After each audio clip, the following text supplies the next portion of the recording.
اعوذ باللہ السمیع العلیم العظیم الحفیظ بوجہ الکریم وسلطانہ القدیم من الرجس الخبیث المخبث الشیطان اللعین الرجیم وقبیلہ ونفخہ ونفسہ وہمزہ بسم اللہ الرحمن الرحیم۔ تمام نبیوں کے سردار حضرت محمد صلی اللہ علیہ وآلہ وسلم اور تمام مذاہب کے سردار دین اسلام کے پیروکار و سلام علیکم طبتم رحمت اور برکت۔ و سلام حضور صلی اللہ علیہ وآلہ وسلم کی ذات پر اور دنیا کے عظیم ماں باپ حضور صلی اللہ علیہ وسلم کے ماں باپ حضرت آمینہ حضرت عبداللہ۔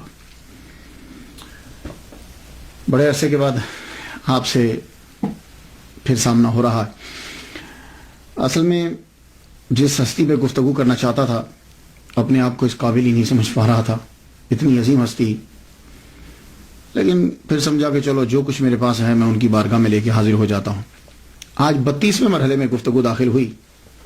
چونکہ میں نے امام احمد بن حنبل رحمۃ اللہ علیہ پہ گفتگو کی تھی اس سے پہلے، تو امام احمد بن حنبل جو مشہور ہوئے، میں کہتا ہوں کہ ان میں ایک عبد القادر جیلانی رحمۃ اللہ علیہ کی ہستی بھی سبب ہے۔ غوث اعظم جنہیں الغوث الاعظم جنہیں کہا جاتا ہے، قندیل نورانی، شہباز لامکانی، قندیل نورانی، الشیخ سید عبد القادر گیلانی الحسنی والحسینی رحمۃ اللہ علیہ الحنبلی۔ ان گفتگو آگے بڑھانے سے پہلے وہ جو ہمارا طریقہ ہے، ذرا نام پہ گفتگو ہو جائے۔ آپ کا جو نام بولا جاتا ہے، ویسے تو 99 نام ہیں آپ کے، صفاتی نام جو ہیں وہ بولے گئے، عقیدت ہے۔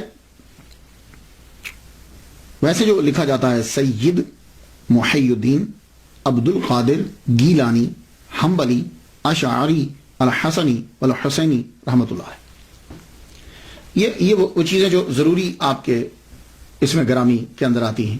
سب سے پہلے سید ہے، یہ ہمارے معاشرے کے اندر اس کو سید بولا جاتا ہے۔ دیکھیے میں آپ لوگوں کی غلط نہیں نکالتا، لیکن بتلا دیتا ہوں کہ یہ کچھ ایسا بھی ہے۔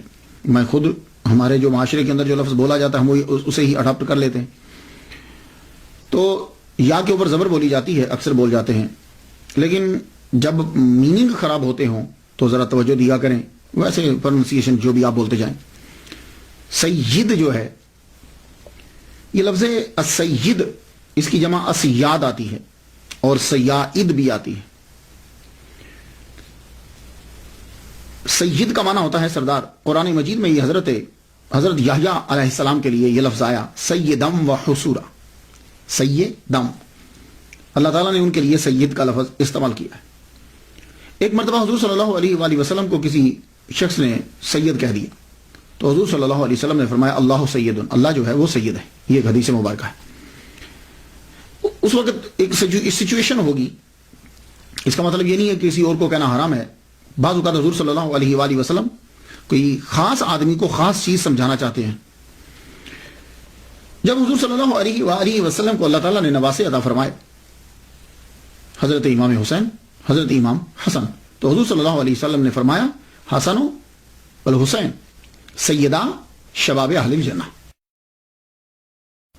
یہ میرا بیٹا حسن اور میرا بیٹا حسین، یہ دونوں جنتی نوجوانوں کے سردار ہیں۔ یعنی کہ وہ لوگ کہ جو جوانی میں مرے، غور سے سنیے گا، وہ لوگ جو جوانی میں مریں گے اور جنتی تھے ان کے یہ سردار ہوں گے۔ یہ بات یاد رکھیے گا، کیونکہ اس لیے کہ ایک اور حدیث بھی ہے، حضرت ابوبکر صدیق رضی اللہ تعالیٰ عنہ اور حضرت عمر کے بارے میں کہا گیا کہول اہل الجنہ، یہ سید ہیں جنتی بوڑھوں کے۔ تو جنت میں بوڑھا تو کوئی ہوگا نہیں، جنت میں تو سارے لوگ جائیں گے تو 33 سال کے جوان ہوں گے۔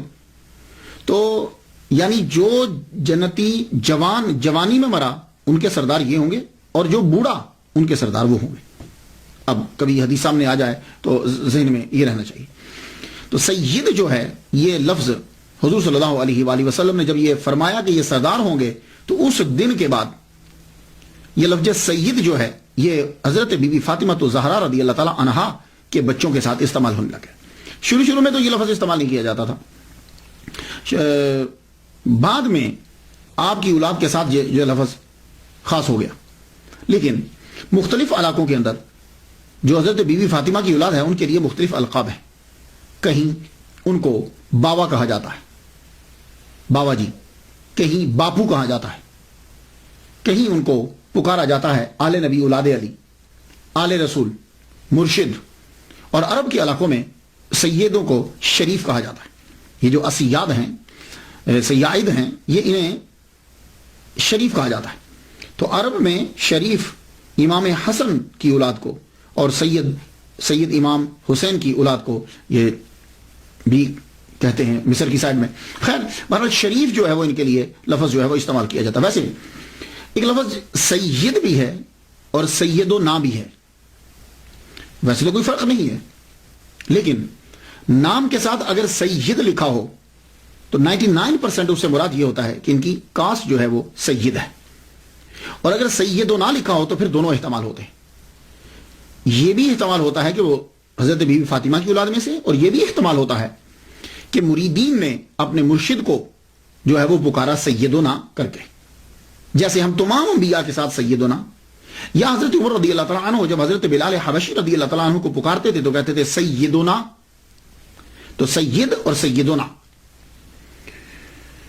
ویسے تو آج کل عرب میں اگر آپ چلے جائیں تو جب لیٹر لکھتے ہیں، خط لکھتے ہیں، تو خط لکھتے ہوئے وہ سیدی لکھ دیتے ہیں شروع میں. جیسے جناب ہوتا ہے نا، عزت ماب جناب، تو سیدی لکھ دیا جاتا ہے. حضرت الغوث الاعظم جو ہیں، ان کے ساتھ جب سید آیا تو دونوں طرح سے ہوا. پیر و مرشد بھی ہے، سید و نا بھی، سید اولاد فاطمہ سے، حضرت بی بی فاطمہ کی اولاد بھی، اور ویسے بھی ہمارے سردار ہیں. اب ان کے نام کے اندر ایک اور آتا ہے گیلانی. گیلانی، اس پہ ذرا تھوڑی سی گفتگو ہو جائے. بہت سے لوگوں نے اس پہ گفتگو کی ہے، آپ میری تحقیق جو ہے وہ سماعت کیجئے. حاضر رحمت من ربی. آپ گیلان شہر کے اندر ہی پیدا ہوئے، یہ یاد رکھیے گا. گیلان، اس کا نام ہی گیلان ہے. تو آپ گیلان شہر کے اندر ہی پیدا ہوئے، اس لیے آپ کو گیلانی کہتے ہیں. اور کچھ لوگ آپ کو جیلانی کہتے ہیں جی آپ جیلان کے اندر پیدا ہوئے. لیکن یہ بات ہوتا ہے کہ جیلان اور گیلان دونوں ایران کے ہی شہر ہیں. دونوں، جیلان بھی اور گیلان بھی، اور اب بھی ایران کے اندر یہ موجود ہیں. مگر فرق یہ ہے، کچھ لوگوں نے یہ کہا کہ جی اصل میں تو یہ گیلان تھا، تو عربی میں چونکہ گاف نہیں ہوتی تو اس لیے انہوں نے اس کو جیلان کہہ دیا. نہیں، جیلان اصل میں یہ گیلان ہی ہے. اصل میں گیلان ہے اور جیلان دونوں ہیں. تو جیلان گیلان، گیلان جیلان نہیں، ایسا نہیں. دونوں قصبے ہیں، لیکن دونوں میں فرق یہ ہے کہ جیلان جو ہے یہ قصبہ ہے اور گیلان جو ہے یہ صوبہ ہے. تو جیلان جو ہے یہ قصبہ ہے کلاتائے ہائے غربی رورل ڈسٹرکٹ کا. اب رورل ڈسٹرکٹ جو ہے اس کے اندر 4 قصبے آتے ہیں، یہ یاد رکھیے. تو 4 قصبوں میں سے کلاتائے ہائے غربی، اس کے 4 قصبوں میں سے ایک قصبہ جو ہے وہ جیلان ہے. اب یہ جو قصبہ ہے یہ ضلع بستام میں ہے، اور ضلع بستام صوبہ سمنان میں، اور صوبہ سمنان ملک کے ایران میں. ایک چھوٹا سا ایک قصبہ ہے، اور 2013 کے مطابق یہ جیلان قصبے کی آبادی جو ہے وہ تقریباً 800 ہے. 800 ہے. تو اب یہ پہلے سمجھ لیجئے کہ جیلان بھی ایک قصبہ ہے، لیکن یہ ایک قصبہ ہے. رورل ڈسٹرکٹ کے اندر 4 قصبے ہوتے ہیں اور ان میں ایک قصبہ یہ جیلان ہے. اب آ جائیے گیلان.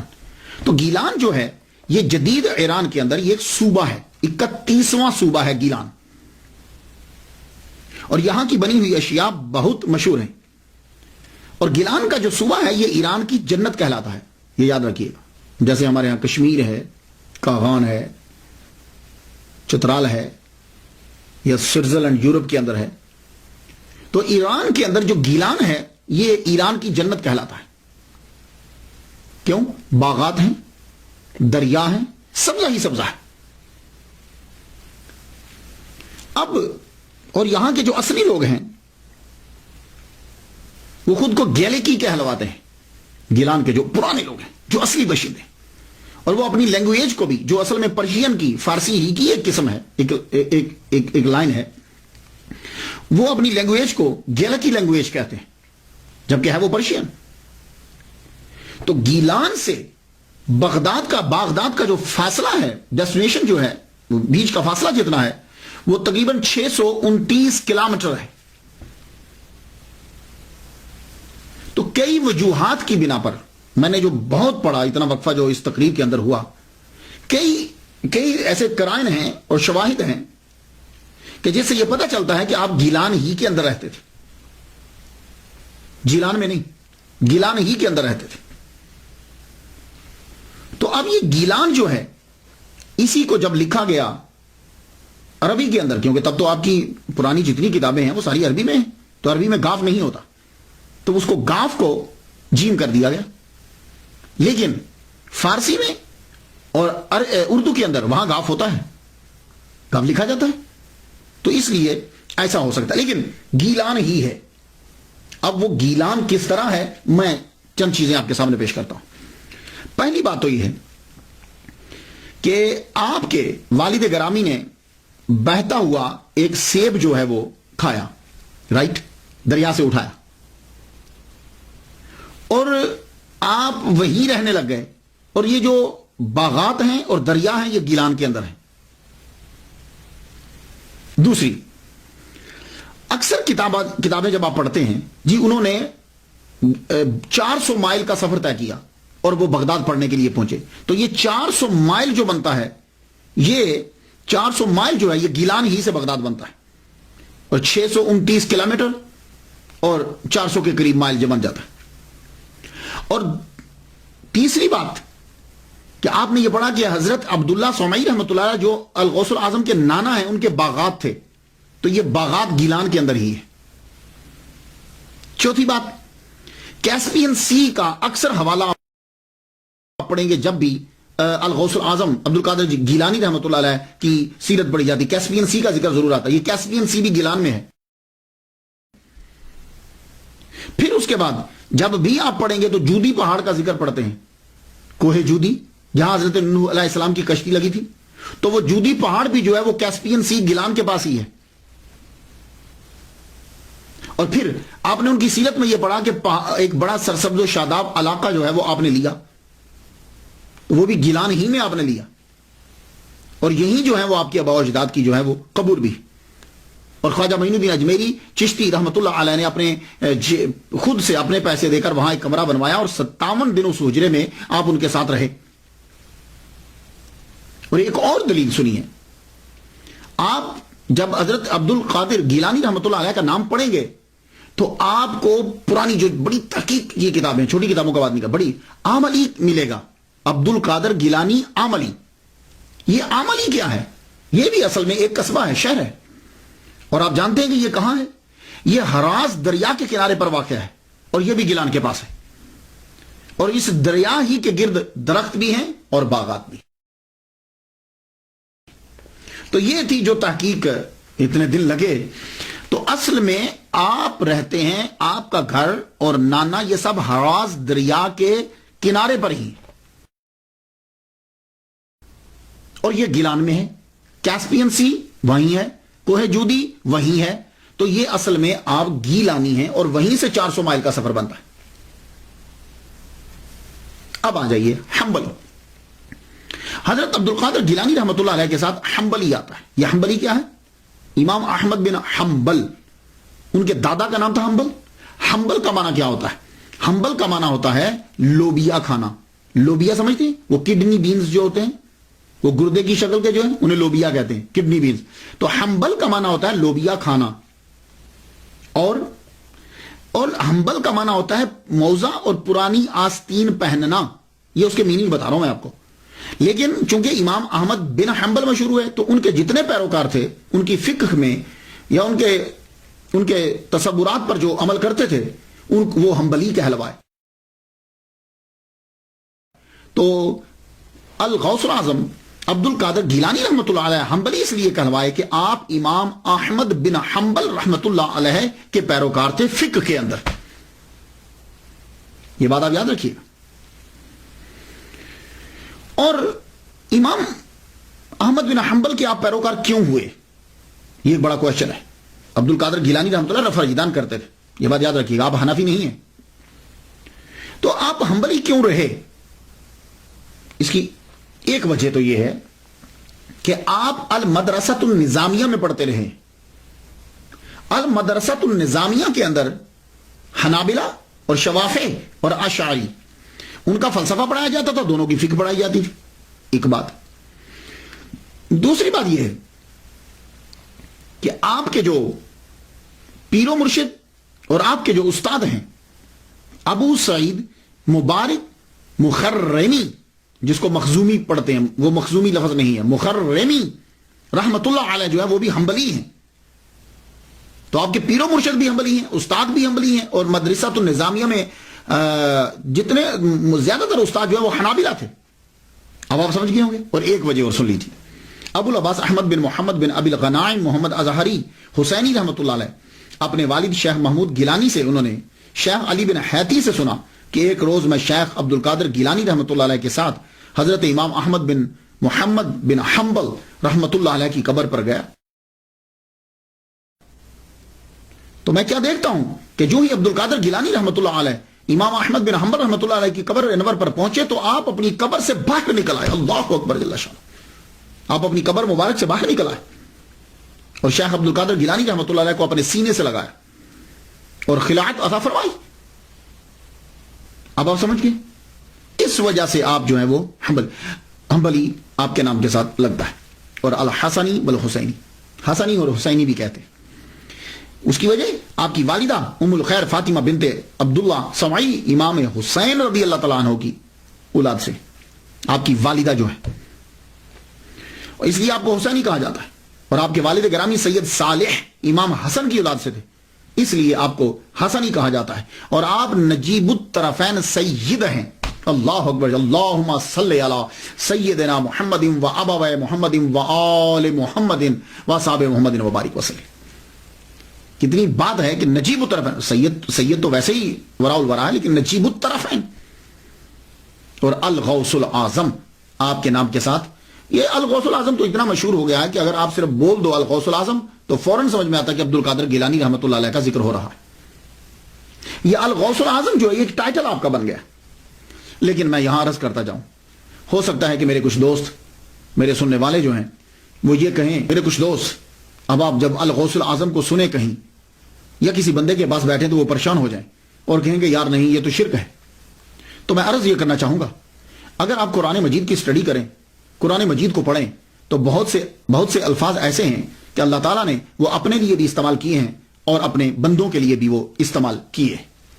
یہ اگر فلسفہ آپ کی سمجھ میں آ جائے تو پھر یہ الغوث العظم، مشکل کشا، یہ الفاظ جو ہیں وہ آپ کو ڈسٹرب نہیں کریں گے. بس پہلے آپ نے یہ سمجھنا ہے کہ کیا اللہ تعالیٰ نے وہ الفاظ کے جو اپنے لیے خاص کیے تھے، کیا وہ اس نے وہ بندوں پر استعمال کیے ہیں کہ نہیں کیے. یہ اگر آپ قرآن مجید سے پڑھ لیں تو آپ پر جو ہے یہ حقیقت واضح ہو جائے گی. یہ مسئلہ آپ کو کبھی ڈسٹرب نہیں کرے گا. قرآن مجید کے اندر بہت سے ایسے الفاظ ہیں کہ جو اللہ کے لیے ہیں لیکن وہ بندوں کے لیے استعمال ہوئے ہیں. سب سے پہلا لفظ جب آپ نے سورہ فاتحہ پڑھی تو الحمدللہ رب العالمین ہے. یہ لفظ رب ہے نا، جو یہ اللہ نے اپنے لیے استعمال کیا قرآن مجید کے اندر. جتنے انبیاء کرام ہیں جب بھی انہوں نے دعا مانگی انہوں نے ربنا کہہ کے دعا مانگی. اس لیے کہا جاتا ہے کہ جب بھی دعا مانگو ربنا کہہ کے دعا مانگو، کیونکہ جب ربنا سے دعا مانگتے ہو اللہ تعالیٰ خوش ہوتا ہے اور اللہ دعا قبول کرتا ہے. ربنا آتنا فی الدنیا. تو یہ رب جو ہے یہ لفظ خاص ہے، لیکن سورہ یوسف پڑھتے ہوئے آپ کو یہ ملے گا کہ یہی لفظ رب تعالیٰ کا رب جو ہے حضرت یوسف علیہ السلام نے وہ جو شراب پلانے والا تھا اس کے بادشاہ کے لیے استعمال کیا. چاہیے سورہ یوسف پڑھ لیجئے. وَيَسْقِي رَبَّهُ خَمْرًا، وہ اپنے رب کو شراب پلائے گا. یہ میں قرآن سے پڑھ رہا ہوں، میں حدیث نہیں پڑھ رہا. تو یوسف علیہ السلام نے لفظ رب کو کس کے لیے استعمال کیا؟ وہ جو شراب پلانے والا ساقی ہے اس کے بادشاہ کے لیے استعمال کیا. تو رب اس کے لیے بھی ہے اور ابھی بھی قرآن میں موجود ہے، یہ نہیں کہ اس کو کاٹا گیا ہے. رب العالمین بھی موجود ہے اور وَيَسْقِي رَبَّهُ دونوں کے دونوں موجود ہیں. تو اب وہ رب دونوں جگہ استعمال ہوا. اسی طرح آپ کیا ہیں، میں آپ سے پوچھوں آپ کیا ہیں تو آپ کہیں گے میں مومن ہوں. تو یہ لفظ مومن اللہ تعالیٰ نے اپنے لیے بھی استعمال کیا ہے. اور قرآن مجید میں آپ دیکھ لیجئے، سورہ حشر میں جائیے، الملک القدوس السلام المومن، اللہ مومن ہے. تو پھر آپ کیا ہوئے؟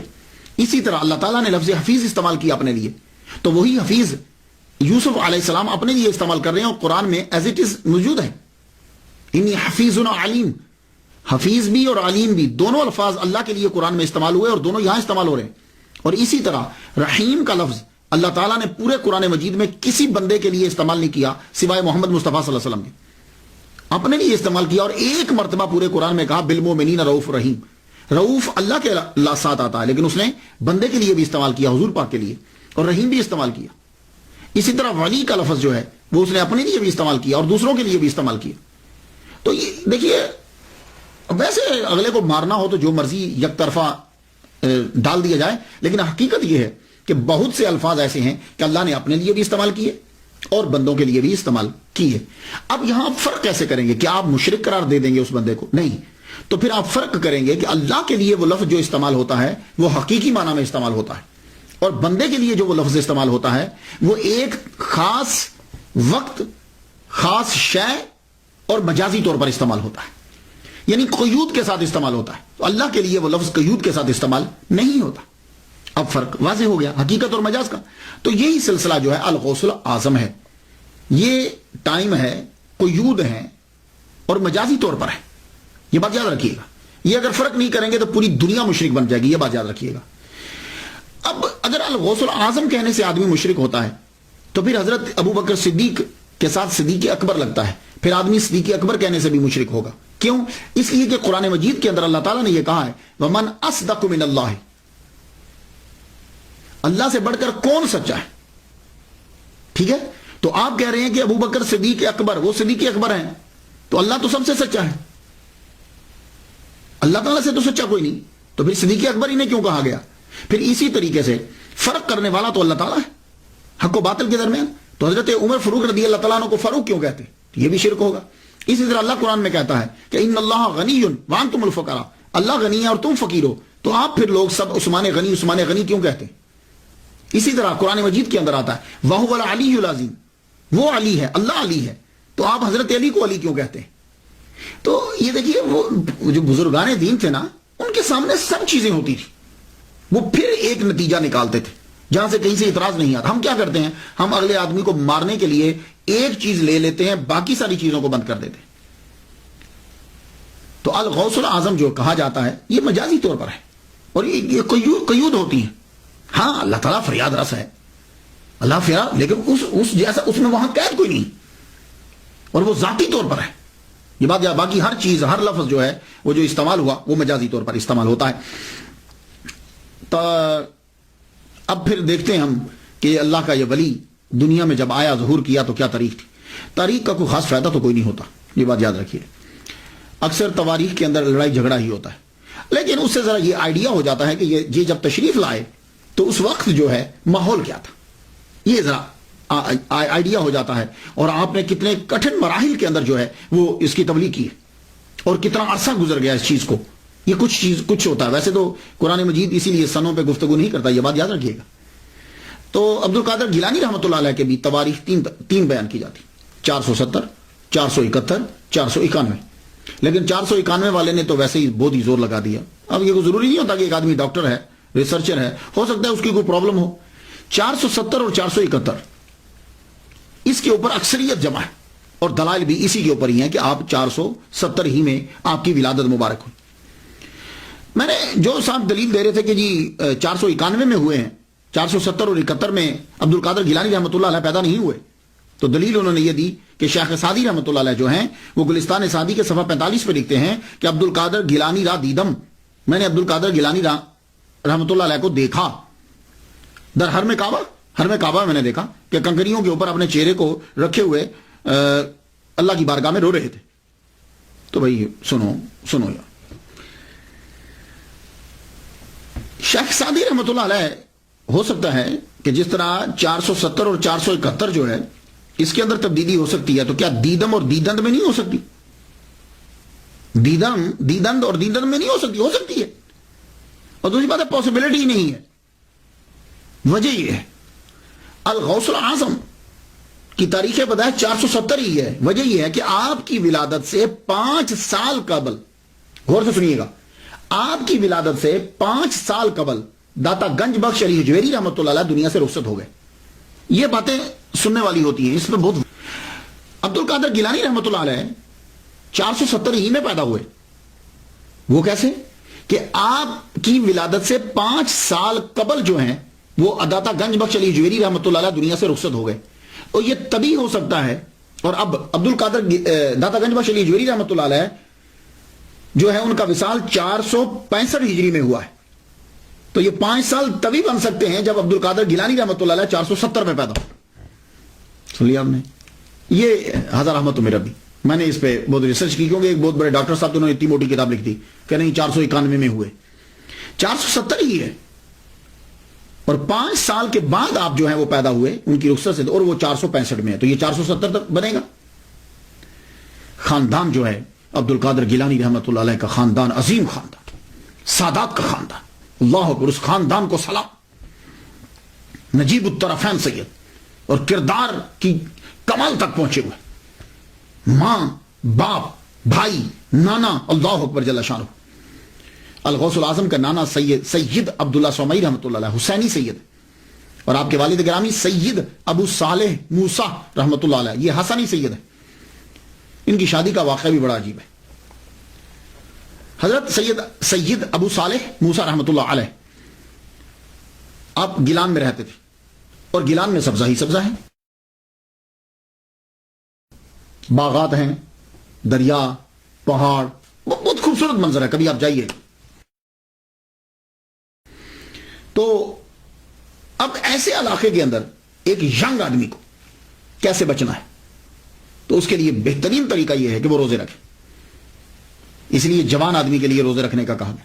اور آپ نے کبھی غور کیا 13 14 15 13 14 15 چاند کی روزے رکھنے کو حضور نے بولا؟ کیوں؟ چاند عروج پہ ہوتا ہے، اور جب چاند عروج پہ ہوتا ہے تو پھر پانی جو ہے وہ اچھلتا ہے. کبھی آپ جائیے سمندر پہ دیکھیے، اس کی وجہ سے انسان کے اندر کا بھی جو ہے وہ بھی جوش مارتا ہے. تو ان دنوں میں روزہ رکھنے کو کہا گیا. اور آپ نے دیکھا کہ جتنے بڑے بڑے ہوٹل ہیں مہنگے، جو بڑی بڑی یہ عمارتیں بنتی ہیں، وہ سمندر کے کنارے پہ بناتے ہیں. ایک ویو آتا ہے، وہاں لوگ عیاشی کے لیے جاتے ہیں. تو جہاں سبزہ ہوگا، دریا ہوں گے، پانی ہوگا، تو وہاں کنٹرول کیسے کرے آدمی اپنے اوپر؟ تو بہترین طریقہ روزہ ہے. تو حضرت سید ابو صالح موسیٰ جوانی میں روزے رکھ رہے ہیں. تو روزہ رکھتے ہوئے آپ چل رہے ہیں ایک دریا کے ساتھ ساتھ. میری بڑی کوشش تھی بچپن سے میں تلاش کروں کہ یہ دریا کون سا ہے کہ جس دریا کے کنارے آپ چل رہے ہیں. تو جب میری ریسرچ یہ ہے کہ وہ دریا جو ہے وہ ہراز ریور ہے، یہ گیلان کے اندر ہے. اور اگر آپ اس دریا کو جا کر دیکھیں تو یہ دریا اب بھی گلیوں محلوں سے گزرتا ہوا نظر آتا ہے. اس کی مثال میں آپ کو دیتا ہوں. کوئی دریا جب پہاڑی رستوں سے نکل رہا ہو نا تو تب جا کے دیکھیے گا اس کو. یا آپ کبھی کینیڈا آئے ہوں تو کینیڈا کا بھی دریا جو ہے نا وہ بھی اسی طرح سڑک کے ساتھ ساتھ گزرتا جاتا ہے. تو وہ بالکل شفاف پانی ہو جاتا ہے، اتنی گہرائی نہیں ہوتی، نالے کی طرح نکلتا جاتا ہے. تو یہ ہراز دریا بھی بالکل اسی طرح ہی ہے. تو ہراز دریا کے کناروں کے اوپر باغات ہیں، یہ بات یاد رکھیے گا. اور یوں نکلتا ہے، ایسا لگتا ہے جیسے گلیوں میں سے گزر رہا ہے. تو آپ اس کے بالکل کنارے پہ چل رہے ہیں تو ایک سیب بہتا ہوا آ گیا. اور یہ باغات، سیب کے باغات اور یہ سارے سرسبز و شاداب علاقہ گیلان کے اندر ہی ہے، اور ہراز بھی ریور گیلان میں ہی ہے. تو وہاں سے جب سیب بہتا آ رہا تھا، آپ نے سیب اٹھا لیا. سیب اٹھا کے کہا چلو روزہ افطار کر لیں گے. روزہ تو افطار کر لیا. افطار کرتے ہی بعد میں خیال آیا یہ کیا کر بیٹھا میں، اگر قیامت کے دن اس کے بارے میں پوچھ گچھ ہو گئی تو میں کہاں سے جواب دوں گا. اب سوچنے لگے کیا کروں. ایک دم خیال آیا کہ یہ ادھر سے آ رہا تھا، مخالف سمت میں چل پڑے. جدھر سے وہ آ رہا تھا سیب، تو اب جب وہ چل پڑے تو ایک جگہ پہ پہنچے. ابھی بھی آپ جا کے دیکھیں تو ہراز ریور کے گرد میں باغات اور شاخیں اور درخت آپ کو نظر آئیں گے. تو یوں ایک سیبوں کا باغ ہے، اور اس ایک درخت کی شاخ جو ہے وہ یوں ہراز ریور کے یوں جھکی ہوئی ہے. آپ سمجھ گئے کہ یہیں کا گر کے گیا ہے. آپ کھڑے ہو گئے، دروازہ کھٹکھٹایا، اندر سے ملازم آیا. جی آپ کو کس سے ملنا ہے؟ کہا مجھے اس باغ کے مالک سے ملنا ہے. کیوں خیریت ہے؟ کہا سیب کھا لیا اس باغ کا تو معافی مانگنے آیا. ملازم کی بھی عمر گزر چکی تھی، نوجوان کا چہرہ دیکھتے ہوئے اچھا حیران ہوتا ہوا واپس چلا گیا. جا کے اندر مالک کو بتایا، مالک باہر ایک نوجوان آیا ہے، ہمارے باغ کا کہیں سیب گر گیا تھا دریا میں، کہتا ہے کہ مجھے معاف کروانا ہے۔ آپ بھی مسکرائے، کہا کہ اچھا۔ آپ آئے دروازے پہ، دروازہ کھولا، سب سے پہلے لڑکے کو یوں سر سے لے کے پاؤں تک اسے دیکھا، دیکھے پوچھ لیں تمہارا نام کیا ہے؟ کہا میرا نام جو ہے وہ سید ابو صالح موسیٰ، امام حسن کی اولاد سے ہوں۔ تو کیا کہہ رہے تھے تم؟ کہنے لگے حضور میں نے آپ کے دریا کا، یہ آپ کے باغ کا سیب جو ہے وہ بہ رہا تھا، میں نے اٹھا کے کھا لیا ہے، معافی مانگنے کے لیے آیا، اور چونکہ میں تندرست ہوں اس لیے لفظوں سے معاف نہ کیجیے، مجھے کچھ کام کہیے میں وہ کر دوں تاکہ میرا جرم معاف ہو جائے۔ دیکھ رہے کہ یعنی صرف لفظوں سے مت بولیے، کیونکہ میں تندرست ہوں، میں کام کر سکتا ہوں، سزا دیجیے۔ تھوڑی دیر سوچتے رہے، کہنے لگے اچھا 2 شرطیں، پہلے ایک پوری کرو، جب ایک پوری ہوگی تو دوسری بتاؤں گا۔ کہنے لگے اچھا بتائیے پہلی کیا ہے؟ کہنے لگے تیرے سیب کا جرم معاف کرنے کے لیے پہلی شرط یہ ہے کہ تم 8 سال یہاں کام کرو۔ اب ایک کتاب میں نے 1 ماہ بھی پڑھا ہے، لیکن یہ مدت مجھے لگی نہیں، 8 سال یا 12 سال، اور باقی دوسری شرط کو دیکھتے ہوئے یہ 8 سال کی مدت جو ہے یہ مجھے ذہن میں آتی، دل کو لگتی ہے۔ 8 سال تک ایک سیب کے بدلے میں تم میرے باغات کی رکھوالی کرو گے، کیونکہ حضرت سید عبداللہ صومعی رحمۃ اللہ علیہ ٹھیک ٹھاک امیر آدمی تھے، آپ کے باغات تھے، کھیت تھے، آپ کے روحانی سلسلہ بھی چلتا تھا آپ کا۔ کہا تو میرے باغات کی رکھوالی کرو گے، تو آپ نے کہا کہ تو پھر تمہیں دوسری شرط بتائیں گے۔ اللہ اکبر جل شانہ، 8 سال تک آپ نے ان کے باغات کی رکھوالی کی۔ ایک سیب کتنے کا ہوگا؟ 8 سال کے بعد آپ حاضر ہوئے، حضور میرے 8 سال پورے ہو گئے۔ کہا ہاں بہت اچھا کام کیا تم نے، یہ اصل میں 8 سال کے اندر تربیت کر دی، پوری کی پوری تربیت کر دی۔ کہنے لگے بہت اچھا کام کیا تم نے، اب دوسری شرط ہے، لیکن سنو اگر یہ شرط پوری نہ ہوئی تو پہلی ضائع۔ کہنے لگے حضور بولیے۔ کہا سنو غور سے سنو، دوسری شرط یہ ہے کہ میری ایک لڑکی ہے، اس سے تمہیں شادی کرنا ہے، اور غور سے سنو وہ ایک طرح سے اندھی ہے، بہری ہے، لولی ہے، لنگڑی ہے، گونگی ہے۔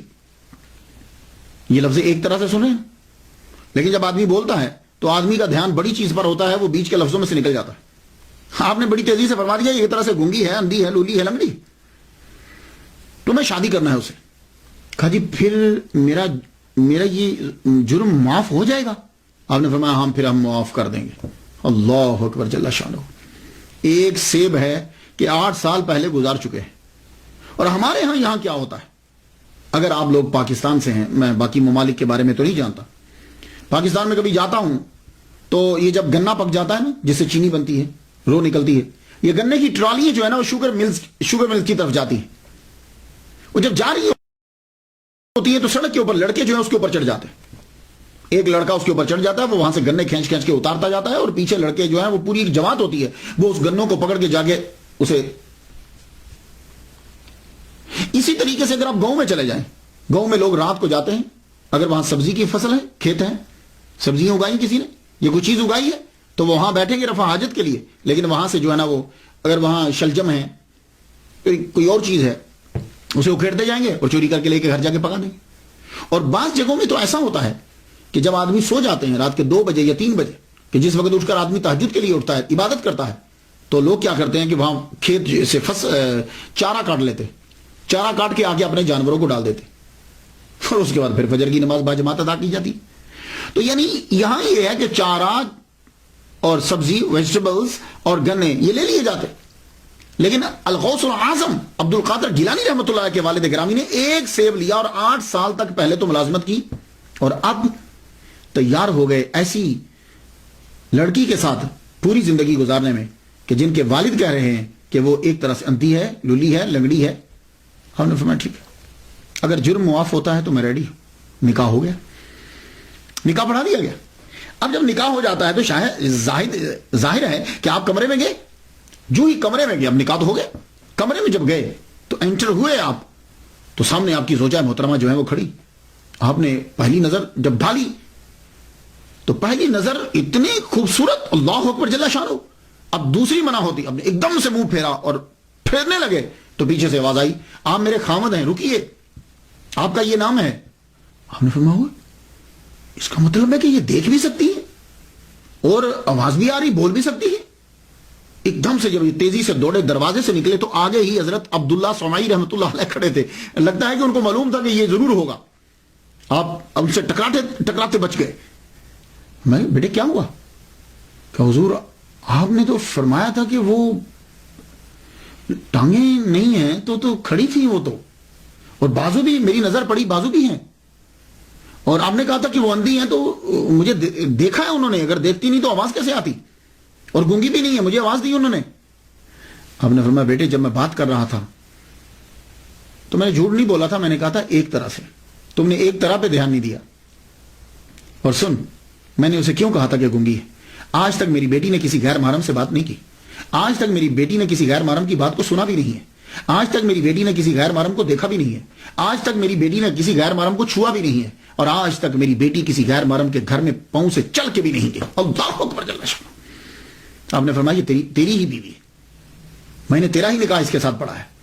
اب آپ جتنے بھی سن رہے ہو، پوری دنیا میں میرا لیکچر سنا جاتا، آپ مجھے بتا دو، موسیٰ جنگی دوست جیسا باپ ہے، فاطمہ جیسی ماں ہے، تو بیٹا عبد القادر گیلانی رحمۃ اللہ علیہ کیوں نہیں پیدا ہو؟ شادی ہو گئی۔ اب یہاں میں تلاش کرتا ہوں تو کتب میں مجھے نہیں ملتا کہ وہ شادی کے بعد وہیں رہے یا کہیں اور رخصت ہو گئے، لیکن میں نے جتنا پڑھا ہے اور باتوں سے اندازہ مجھے یہی ہوتا ہے کہ آپ وہاں سے گئے نہیں۔ ہاں، آپ کے نانا جو ہیں، الغوث الاعظم کے نانا جو ہیں، انہوں نے مکان علیحدہ لے دیا، یہ ہے، رہے وہیں، اسی علاقے میں آپ رہے، کیونکہ بات کی جو چیزیں اس بات پر دال ہیں کہ آپ اپنے نانا، آپ وہی رہے، سسر کے پاس ہی رہے۔ 60 سال جب عمر ہو گئی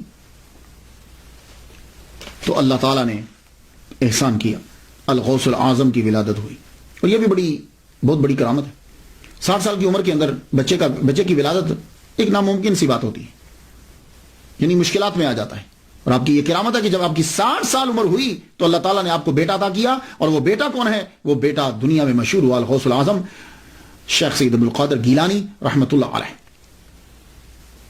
470 ہجری کے اندر 1 رمضان المبارک کو آپ پیدا ہوئے۔ پورے رمضان المبارک میں صبح سے لے کے شام تک آپ دودھ نہیں پیتے۔ یہ تقوینی ولی ہونے کی نشانی کہ آپ پیدائشی ولی ہیں۔ آپ نے 17 سال گیلان میں گزارے، اللہ اکبر جل جلالہ۔ آپ کی عمر 11 سال ہوئی تو آپ کے والد گرامی سید ابو صالح موسیٰ رحمۃ اللہ علیہ کا وصال ہو گیا۔ 481 ہجری میں آپ کا وصال ہوا اور آپ کو گیلان میں ہی دفنا دیا گیا، وہیں آپ کی قبر ہے، گیلان کے اندر۔ تو 11 سال کی عمر میں یتیم ہو گئے۔ اب 11 سے 18 سال تک عبد القادر گیلانی رحمۃ اللہ علیہ گیلان کے اندر ہی رہے۔ کیوں؟ والدہ بوڑھی ہے، پڑھنے کے لیے جاتے ہیں، حفظ تو والدہ محترمہ نے کروا دیا، نانا سے بھی ملاقات ہوتی، باپ نے بھی پرورش کی۔ 11 سال تک تو تینوں کر رہے، 11 کے بعد ایک کم ہو گیا۔ آپ مکتب میں بھی پڑھنے کے لیے جاتے ہیں، اور فارسی زبان آپ کی مادری ہے، مکتب میں پڑھنے کے لیے جاتے ہیں۔ 18 سال آپ کی عمر ہوئی تو ایک دن والدہ ماجدہ سے آ کے کہتے ہیں، امی مجھے اجازت دے دو، میں بغداد جانا چاہتا ہوں۔ سوال یہاں یہ اٹھتا ہے کہ عبد القادر گیلانی رحمۃ اللہ علیہ 18 سال تک اپنی والدہ محترمہ کے پاس رہے، تو جانتے ہو کہ جب یہ 18 سال کے ہوئے تو والدہ محترمہ کی عمر کتنی ہوگی؟ 78 سال۔ تو آپ کی والدہ محترمہ 78 سال کی ہو گئی تو جا کر کہتے ہیں اماں مجھے اجازت دے دو کہ میں بغداد چلا جاؤں۔ یہ عمر تو تھی کہ عبد القادر گیلانی اپنی والدہ ماجدہ کے ساتھ رہتے۔ تو 78 سال کی عمر میں جب والدہ ہوئی، پہلے 18 سال تک گیلان سے نہیں نکلے۔ کیوں نہیں نکلے؟ آپ کے نانا امیر آدمی ہیں، آپ وہاں سے نکلیں، لیکن نہیں نکل رہے۔ کیوں؟ اماں بوڑھی ہیں۔ تو پھر 18 سال میں جب 78 سال کی ہوگی تو اب کیوں نکلے؟ تو سن لیجئے،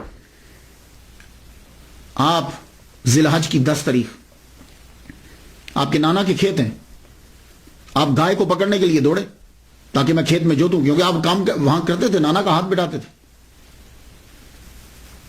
تو میں کھیت جوتنے کے لیے جب گائے کے پیچھے بھاگے تو گائے نے مڑ کے پیچھے یہ کہا، عبد القادر تجھے اس لیے پیدا نہیں کیا، اللہ نے تجھے اس لیے پیدا نہیں کیا۔ آپ گائے کے منہ سے آواز، اور وہ بھی انسانوں والی، وہ لفظ سن کر آپ ایک دم سے بھاگ کر حیرانی ہوئی، چھت پہ چڑھ گیا اپنے مکان کی چھت پہ چڑھے تو کیا دیکھتے ہیں کہ سیدھا سامنے، کوئی رستے میں رکاوٹ نہیں ہے، گیلان میں کھڑے ہیں اور مقام عرفات نظر آ رہا ہے، اور تمام حاجی احرام باندھے ہوئے مقام عرفات میں کھڑے۔ اللہ اکبر جل شانہ، گیلان ایران سے آپ کو مقام عرفات نظر آ گیا تو آپ ایک دم سے چھت سے نیچے اترے اور ماں سے لپٹ گئے۔ ماں پوچھنے لگی، بیٹے کیا ہوا؟ کہا ماں میں کیا بتاؤں؟ ماں بولی بیٹے بتاؤ کیا ہو رہا تیرے ساتھ، چپ گمسم رہتے ہو؟ اب بیٹھ کر اپنی والدہ محترمہ سے بیٹھ کے بات کرنے لگے، کہنے لگے ماں جب میں چلتا ہوں نا تو مجھے ایسے محسوس ہوتا ہے کہ میرے ارد گرد کوئی ہے، اور ماں جب میں پڑھنے کے لیے مدرسے جاتا ہوں نا تو آواز آتی ہے، ہٹو ہٹو ولی اللہ کو رستہ دو، اللہ کا ولی آ رہا ہے، ہٹو رستہ دو، جگہ دو۔ تو میں کسی کو محسوس کرتا ہوں اپنے ساتھ۔ اور آج ماں گائے بھی بولی کہ عبد القادر تجھے اس لیے پیدا نہیں کیا، اور ماں میں چھت پہ چڑھا ہوں نا تو مجھے مقام عرفات نظر آیا۔ ماں کی آنکھوں میں آنسو آ گئے۔ کہا تو بیٹے، کہا ماں عرض کرتا ہوں کہ مجھے بغداد جانے کی اجازت دے دو۔ ماں نے سینے سے لگایا اور ماں رو پڑی، ماں کی آنکھوں میں آنسو آ گئے۔ کہا ماں روتی کیوں، میرے بغداد جانے سے رو رہی ہو؟ کہا نہیں بیٹے بغداد تو جاؤ، ماں خود ولیہ کاملہ ہے، بیٹے جاؤ۔ تو ماں روتی کیوں ہو پھر؟ کہا بیٹے رو اس لیے رہی ہوں کہ جب تو پڑھ لکھ کے واپس آئے گا نا تو میں نہیں ہوں گی۔ کہا اچھا ماں میں جاؤں پھر؟ کہا ٹھیک ہے بیٹے جاؤ۔ ماں نے صدری لی اپنے بیٹے کی، وہ سلوکا جیسے سمجھتے ہیں سلوکا، وہ صدری لی، اس صدری کو بھاری کپڑا لگایا یہاں بغل کے نیچے، موٹا کپڑا لگا کے اس کے اندر 40 دینار اس کے اندر رکھ دیے۔ دینار سونے کا ہوتا ہے، وہ دینار ایک لمبے سفر کے لیے 40 دینار انف کافی ہوتے ہیں، تو آپ نے یہاں رکھ دیے اور بیٹے کو صدری پہنا دی، اور پہنانے کے بعد کہا جا بیٹے اب چلا جا کے بغداد پڑھا عالم بن۔ لیکن ایک ہی بات ہے، کسی حالت میں جھوٹ نہ بولنا، یہ جو کسی حالت میں جھوٹ نہ بولنا۔ آپ وہاں سے چلے، اپنی ماں سے اجازت لی، اجازت لے کر وہ صدری پہنی۔ اب ایک قافلہ جا رہا تھا گیلان سے بغداد، اس کے ساتھ ہولی ہے۔ جب اس کے ساتھ ہولی ہے، اب گیلان سے بغداد کا فاصلہ 629 کلومیٹر ہے۔ آپ نے یہ پیدل طے کیا، اور تقریباً یہ 391 مائل بنتا ہے، 91 مائلز بنتا ہے۔ 629 کلومیٹر اور 391 مائل، جسے آپ اکثر کتابوں میں 400 مائل پڑھتے ہیں۔ آپ بغداد کی طرف روانہ ہوئے۔ یہ جو بغداد ہے نا، یہ اصل میں اس کا پروننسیشن باغداد ہے، لیکن کثرت استعمال کی وجہ سے الف گر گیا۔ جیسے پاکستان کے اندر اس کے دارالحکومت کو کہتے ہیں اسلام آباد، اصل میں وہ لفظ اسلام آباد ہے، لیکن کثرت استعمال کی وجہ سے اسلام آباد۔ جیسے وہ فیصل آباد کہتے ہیں، یہ فیصل آباد ہے، اسے فیصل آباد بولتے ہیں۔ تو یہ باغداد تھا، الف گر گیا، کثرت استعمال کی وجہ سے بغداد ہو گیا۔ یہ بغداد جو ہے، اس کی بنیاد، یہ بغداد کا معنی کیا ہے؟ کہتے ہیں کہ یہ فارسی 2 لفظوں کا مرکب ہے، باغ اور داد۔ باغ کہتے ہیں گارڈن کو، داد کہتے ہیں فیئر کو، یعنی فیئر گارڈن۔ اور کچھ نے یہ کہا کہ باغ اصل میں ایک دیوتا کا نام ہے، اور داد میں نے ہوتا ہے دینا، تو باغ داد گاڈ گفٹڈ، یعنی دیوتا نے دیا۔ خیر جو بھی ہو، اس شہر کی بنیاد عباسی خلیفہ منصور کے کہنے پر رکھا گیا۔ 30 جولائی 762 عیسوی میں اس کی بنیاد رکھی گئی۔ اس شہر کو شہرت کی بلندیوں تک پہنچانے والے عباسی خلفاء ہیں۔ اس شہر میں ہاؤس آف حکمت کے نام سے پوری دنیا کی سب سے بڑی لائبریری اس کے اندر تھی، ہاؤس آف وزڈم، یہ لائبریری کا نام تھا۔ سب سے بڑی لائبریری ہماری ہوتی تھی، دنیا سے کتابوں کے تمام زبانوں کے تراجم کر کر کے اس کے اندر لائبریری میں کتابیں رکھی جاتی۔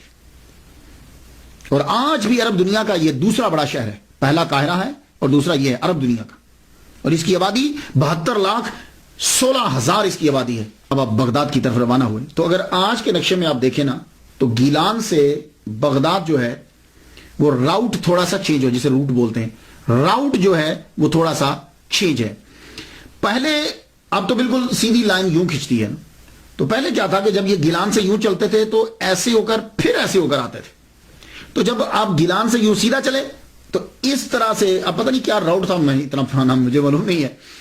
تو کیونکہ میں نے یہ دیکھا ہے کہ ہمدان جو ہے وہ سائڈ پر ہے تھوڑا سا, اور جب عبد القادر گیلانی رحمۃ اللہ علیہ چلے تھے تو تب آپ ہمدان سے ہو کر پھر چلے تھے. تو ہمدان سے ہو کر جب ترنگ کے ویرانے میں پہنچے تو اس وقت 60 ڈاکوؤں نے ایک دم سے اس پورے قافلے کے اوپر حملہ کر دیا. ان قافلوں کے سردار کا نام تھا احمد بدوی. جب انہوں نے قافلے پر حملہ کیا تو وہ راہزن جو ہیں, ڈاکو جو ہے, وہ دیکھتے تھے فیملی کس کی ہے, فیملی پر حملہ کرتے تھے. کیوں؟ اس لیے کہ جن کے ساتھ عورتیں ہوں گی زیور ضرور ہوگا. پھر وہ حملہ کرتے تھے کہ سامان زیادہ لدا ہوا کس کے پاس ہے, کیونکہ جس کے پاس زیادہ جانور ہوں گے, زیادہ سامان ہوگا, وہ تاجر ہوگا, اس کے پاس بھی مال ہوگا. اکیلے آدمی پر توجہ کم دیتے تھے وہ. تو جب وہ ڈاکو جو ہیں فیملی والوں کو لوٹنے لگے تو عبد القادر گیلانی رحمۃ اللہ علیہ بھی کھڑے ہوئے ہیں. ایک پار سے گزرا, اکیلا کھڑا کیا توجہ دے گا, کیونکہ اس کو پتا ہے اکیلے آدمی کے پاس کتنا ہوگا, اور آپ کے پاس تھا بھی کچھ نہیں, نہ سواری ہے اور کچھ ہاتھ میں پکڑا ہوا بھی نہیں. لگا تیرے پاس بھی کچھ ہے یا ویسے ہی کھڑے ہوئے ہو؟ ہاں ہاں میں قافلے کے ساتھ ہوں, میرے پاس بھی ہیں 40 دینار. وہ ہنستا ہوا گزر گیا, پاس سے ہنستا ہوا گزر گیا. اب جب سارے قافلے کو لوٹ لیا گیا, بھئی کوئی بچا ہے, کوئی قافلے میں اور بھی ہے, آپ وہاں کھڑے ہوئے دیکھ رہے تھے. آپ کے پاس اب سردار آیا, آ کے پوچھتا ہے کہا تیرے پاس بھی کچھ ہے؟ کہنے لگے ہاں ہے. بڑے حیران ہو گئے یار, کیونکہ نارملی آدمی پولیس اور چور ان کے سامنے سچ نہیں بولتا, بندہ بہت کم بولتا ہے سچ, پہلی دفعہ سچ نہیں بولے گا. تفتیش ہوگی, تحقیق ہوگی تو شاید سچ ظاہر ہو جائے. تو اس نے جب پوچھا کہ کیا تمہارے پاس بھی کچھ ہے, تو ہم کہنے لگے ہاں ہے. کہنے لگا کہاں ہے؟ اچھا ٹھہر رک بتاتا ہوں. آپ نے اپنی صدری اتاری, صدری اتار کے آپ نے یہاں سے اتنا موٹا کپڑا پہلے پھاڑا, کپڑا پھاڑ کے اندر سے 40 دینار نکالے. اور کوئی آدمی صدری اتار کر جانچنے بھی لگ جاتا, تلاشنے بھی لگ جاتا تو بھی نہ پا سکتا 40 دینار کو. اس طرح آپ کی والدہ محترمہ نے چھپا کر موٹے کپڑے میں رکھ دیے تھے, بنا بتائے چور بھی اس کو نہیں نکال سکتا تھا. آپ نے اس کو پھاڑ کے اس کے سامنے 40 دینار رکھ دیے. احمد بدوی نیچے اتر آیا, کہنے لگا کاکا لڑکے ایک بات تو بتا یار, یہ تو میں بھی ڈھونڈتا تو میں تلاش نہ کر پاتا, کیونکہ اب دیکھو نا ایک آدمی اس طرح کھڑا ہے تو پیسے یہاں ہوں تو کیسے تلاشیں گے, ہاں جیب میں ہو تو کوئی دیکھ سکتا ہے, تم نہ بتاتے تو ہم نہیں تلاش سکتے تھے, تو یہ تم نے چھپایا کیوں نہیں؟ عبد القادر گیلانی رحمۃ اللہ علیہ فرمانے لگے میری اماں نے مجھے کہا تھا, والدہ محترمہ نے کہا تھا بیٹے کسی حالت میں جھوٹ نہیں بولنا. اوئے ہوئے یہ جملہ آپ کے منہ مبارک سے نکل کے جب ہوا کے دوش پہ آیا, اور ہوا کے دوش سے جب احمد بدوی کے کانوں تک گیا, ایک دم سے وہ چیخ اٹھا اور اعلان کرنے لگا, کہنے لگا سب سامان سب کا واپس کر دو, سب لوگوں کا سامان واپس کر دو. سارے راہزن پریشان ہو گئے, ہوا کیا؟ کہ سب کا سامان جو ہے وہ واپس کر دو. کیوں حضور؟ کہنے لگا یار بس اس لڑکے کو دیکھو, یہ اپنی ماں سے کیا ہوا وعدہ نہیں بھولا, اور احمد بدوی اپنے اللہ سے کیا ہوا وعدہ بھول گیا. نیچے اتر, عبد القادر گیلانی رحمت اللہ کے ہاتھ چومے, کہا لڑکے تو نے مجھے رستہ دکھا دیا. اس قدر اس کے اوپر وحشت طاری ہوئی, رات کے سناٹے میں روتا ہوا نکل گیا جنگلوں کی طرف, پھر نہیں پتا چلا کہ کہاں ہوا. عبد القادر گیلانی رحمت اللہ علیہ کو 40 دینار واپس کر دیے گئے. اب یہاں ذرا سنو, عبد القادر گیلانی رحمت اللہ علیہ بغداد میں پہنچے, سب سے پہلے آپ نے وہ 40 دینار فقیروں میں تقسیم کر دی. سنو یہ ہیں 11ویں والے. تو عبد القادر گیلانی رحمت اللہ علیہ نے وہ 40 دینار سب سے پہلے فقیروں کو تقسیم کر دیے, اس کے بعد خالی. لو اس کے بعد خالی, اب اپنے پاس کچھ بھی نہیں ہے. آپ کے نانا سید عبداللہ سومائی رحمت اللہ علیہ کہ کوئی جان پہچان والے بغداد کے اندر تھے, ان کے پاس آپ پہنچے. اس میں مختلف روایات ہیں, لیکن میں تسلسل کے ساتھ جو بات کرنا چاہتا ہوں وہ سماعت کیجیے. انہوں نے آپ کو بتلایا کہ دیکھو یہاں 2 مدرسے ہیں بغداد کے اندر اس وقت بڑے, ایک المدرسۃ النظامیہ ہے اور ایک المدرسہ احناف ہے. بتاؤ کس میں داخل ہونا چاہتے ہیں؟ حضرت عبداللہ سومئی رحمۃ اللہ علیہ کے مریدین بھی بڑے تھے اور آپ خود بھی ٹھیک ٹھاک تھے. حضرت عبد القادر گیلانی رحمۃ اللہ فرمایا میں المدرسۃ النظامیہ میں داخل ہونا چاہتا ہوں. آپ نے المدرسۃ النظامیہ میں داخلہ کیوں لیا؟ تو میں خواتین و حضرات میں چاہتا ہوں کہ کچھ آپ کی نظر تھوڑی سی ریسرچ ہو جائے. کرامات تو آپ جا کے پڑھ لیں گے اور آپ کی زندگی گزر چکی ان کے بارے میں پڑھتے ہوئے, لیکن میں کچھ اور گوشوں پہ گفتگو کرنا چاہتا ہوں. المدرسۃ النظامیہ میں داخلہ لیا, وجہ کیا تھی؟ وجہ کیا تھی؟ مسلمانوں, جب مسلمانوں کو علم کے بارے میں پتا تھا تو مسلمانوں نے بڑی بڑی یونیورسٹیز قائم کی, اور وہ یونیورسٹیز جو ہوتی تھی وہ سب سے پہلے مدرسہ بنتی تھی. مدرسہ سے ترقی کرتے کرتے وہ یونیورسٹی بن جاتی تھی. مصر کے اندر الازہر یونیورسٹی 970 عیسوی میں اس کی بنیاد رکھی گئی, فاطمی خلفاء نے رکھی تھی, یہ بھی ایک مدرسہ تھا. مراکو میں کراویجین کی 859 عیسوی میں بنیاد رکھی گئی, یہ بھی ایک مدرسہ تھا. ٹمبکٹو میں سینکھور 988 عیسوی میں اس کی بنیاد رکھی گئی, یہ اس وقت بہت بڑی یونیورسٹی, یہ بھی مدرسہ. اور بغداد کے اندر المدرسۃ النظامیہ 1065 عیسوی میں اس کی بنیاد رکھی گئی, اور یہ بھی بہت بڑی یونیورسٹی. اس کو مدرسۃ النظامیہ کیوں کہا جاتا ہے؟ اس کی وجہ یہ ہے کہ اس کا نصاب اور اس کے بنانے میں جو ہاتھ تھا وہ سلجوق بادشاہ کے وزیر اعظم ابو علی حسن بن اسحاق خواجہ المعروف نظام الملک توسی کا تھا. اور آج جب آپ جاتے ہیں, یہ میں درس نظامی پڑھ رہا ہوں, جب آپ مدرسہ میں داخلہ لیتے ہیں, یہ کیا کر رہے ہو؟ میں حفظ کر رہا ہوں. تو آپ کیا کر رہے ہو؟ میں درس نظامی پڑھ رہا ہوں. یہ درس نظامی کیا ہے؟ یہ اس نظام الملک توسی کی وجہ سے درس نظامی, کیونکہ اس نے ہی یہ نظام بنایا تھا, یہ نصاب اس نے بنایا تھا.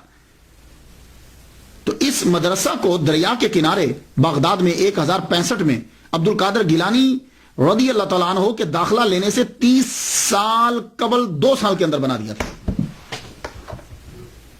میرے عبد القادر گیلانی رحمۃ اللہ نے جہاں پڑھا ہے, میں کچھ اس کے بارے میں بھی نظر کر دوں آپ.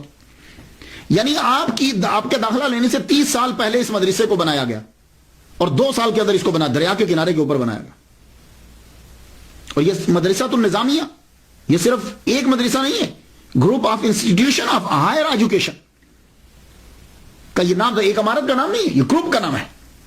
پروفیسر فلپ نے کہا ہے کہ مدرسہ نظامیہ پہلا اسلامک علمی ادارہ ہے جس میں پورا سسٹم تھا. کلاسز کے اوقات تھے, کلاسز تھی اس کے اندر, عملہ تھا, لیولز تھے, فائنل امتحان ہوتا تھا, اسکالرشپ دی جاتی تھی, لائبریری تھی, اور نظامیہ گروپ کے اندر بہت سارے مدارس تھے. تو عبد القادر گیلانی رحمۃ اللہ علیہ نے 1095 عیسوی میں اس کے اندر جا کے داخلہ لیا. اور یہ عظیم یونیورسٹی جس میں عبد القادر گیلانی رحمۃ اللہ پڑھتے ہیں, اس کا سب سے پہلا پرنسپل امام غزالی ہیں. اور یہ وہ عظیم یونیورسٹی جس میں عبد القادر گیلانی رحمۃ اللہ علیہ پڑھتے رہے ہیں, اس میں شیخ سعدی رحمۃ اللہ علیہ بھی پڑھتے رہے. اور یہ عظیم یونیورسٹی جس میں عبد القادر گیلانی رحمۃ اللہ علیہ پڑھتے رہے ہیں, اس کے پرنسپل علامہ ابن جوزی بھی رہے ہیں. اللہ اکبر. تو آپ یہ مدرسۃ النظامیہ جو تھا, اس کے اندر اس میں زیادہ تر شافعی فقہ, حنبلی فقہ پڑھائی جاتی تھی, اور فلسفہ جو تھا وہ اشعری تھا. اسی لیے عبد القادر گیلانی رحمۃ اللہ علیہ شافعی اور حنبلی دونوں پہ فتویٰ دیا کرتے تھے. خیر, آپ خود مجتہد اجتہاد کے مقام پہ فائز تھے. تو یہاں جو ہے اس کے اندر آپ نے تعلیم دی. تو ابتدائی 20 دن جو ہیں آپ کے تو فاقے میں گزر گئے. داخلہ لے لیا, اس کے اندر داخلہ مل گیا. 488 ہجری سے آپ کا تعلیمی سفر شروع ہو گیا. 488 ہجری سے 18 سال کی عمر سے. اور یہ سفر 496 ہجری تک رہا, 8 سال تک رہا. آپ نے حفظ تو اپنی والدہ ماجدہ سے کیا, فارسی زبان تو آپ کی مادری زبان تھی. اب آ کے آپ نے سب سے پہلے عربی پڑھی, عربی ادب پڑھا, تفسیر, قرآن, حدیث, فقہ, اصول فقہ, کلام, معانی, انصاب, تاریخ, سب پڑھ لگا. 8 سال کے اندر ہر شعبے کے اندر آپ نے پی ایچ ڈی کر لی, اور یہ بھی آپ کی کرامت ہے. اور خود فرماتے ہیں درست العلم حتی صرت کتبا. اب دوران تعلیم آپ کی جو زندگی گزری ہے وہ بڑی مشکل, اور یہ سارے جتنے طلباء خاص طور پر یہ میری تقریر سنیں گے, ان طلباء کے لیے یہ لایا عمل ہے. یہ چیزیں ہوتی ہیں اولیاء کرام کی جتنے طلباء گھر سے پڑھنے کے لیے آتے ہیں، اب یہ ذرا یہ حصہ ضرور سنیے گا. آپ جب پڑھنے کے لیے آئے تو کیا ہوا آپ کے ساتھ؟ اصل میں آپ کے نانا امیر تھے، وہ وہاں سے پیسے بھیجتے، آپ شام سے پہلے، سورج ڈوبنے سے پہلے وہ پیسے آپ تقسیم کر دیتے اور خود پھر فاقو. اس کا نتیجہ یہ نکلا کہ المدرسہ النظامیہ سے رہائش آپ کو نہیں ملی، رہائش آپ سے لے لی گئی. رہائش آپ سے لے لی گئی کیونکہ یہ مدرسہ جو ہے یہ ہائی لیول کا مدرسہ ہے. جیسے آج کل آپ ہارورڈ یونیورسٹی امریکہ بول لیں، آکسفورڈ یونیورسٹی لندن میں چلے جائیں، اسلامک یونیورسٹی پاکستان، اس طرح یہ عزاز یونیورسٹی میں چلے جائیں، تو بھائی فیسیں دینا پڑتی ہیں. تو آپ کیا کرتے تھے، جو پیسے آتے اسی وقت غریبوں کو دے دیتے، اور جتنے فقراء بیٹھے ہوتے خانقاہ میں جا کے دے دیتے، تو پھر باقی کیا بچتا، فیس کہاں سے دیں گے؟ تو آپ کو رہائش آپ سے واپس لے لی گئی. جب رہائش واپس لے لی گئی، لیکن اتنا کیا گیا کہ کہا چونکہ آپ محنتی ہو، پڑھتے بہت اچھا ہو، اس لیے ہم آپ کو سبق پڑھنے کی اجازت دیتے ہیں، رہائش کی نہیں. تو اب عبد القادر گیلانی رحمۃ اللہ علیہ کیا کرتے، آپ المدرسہ النظامیہ میں جاتے، سبق پڑھتے، اس کے بعد کتاب لے کے واپس جنگل میں چلے جاتے.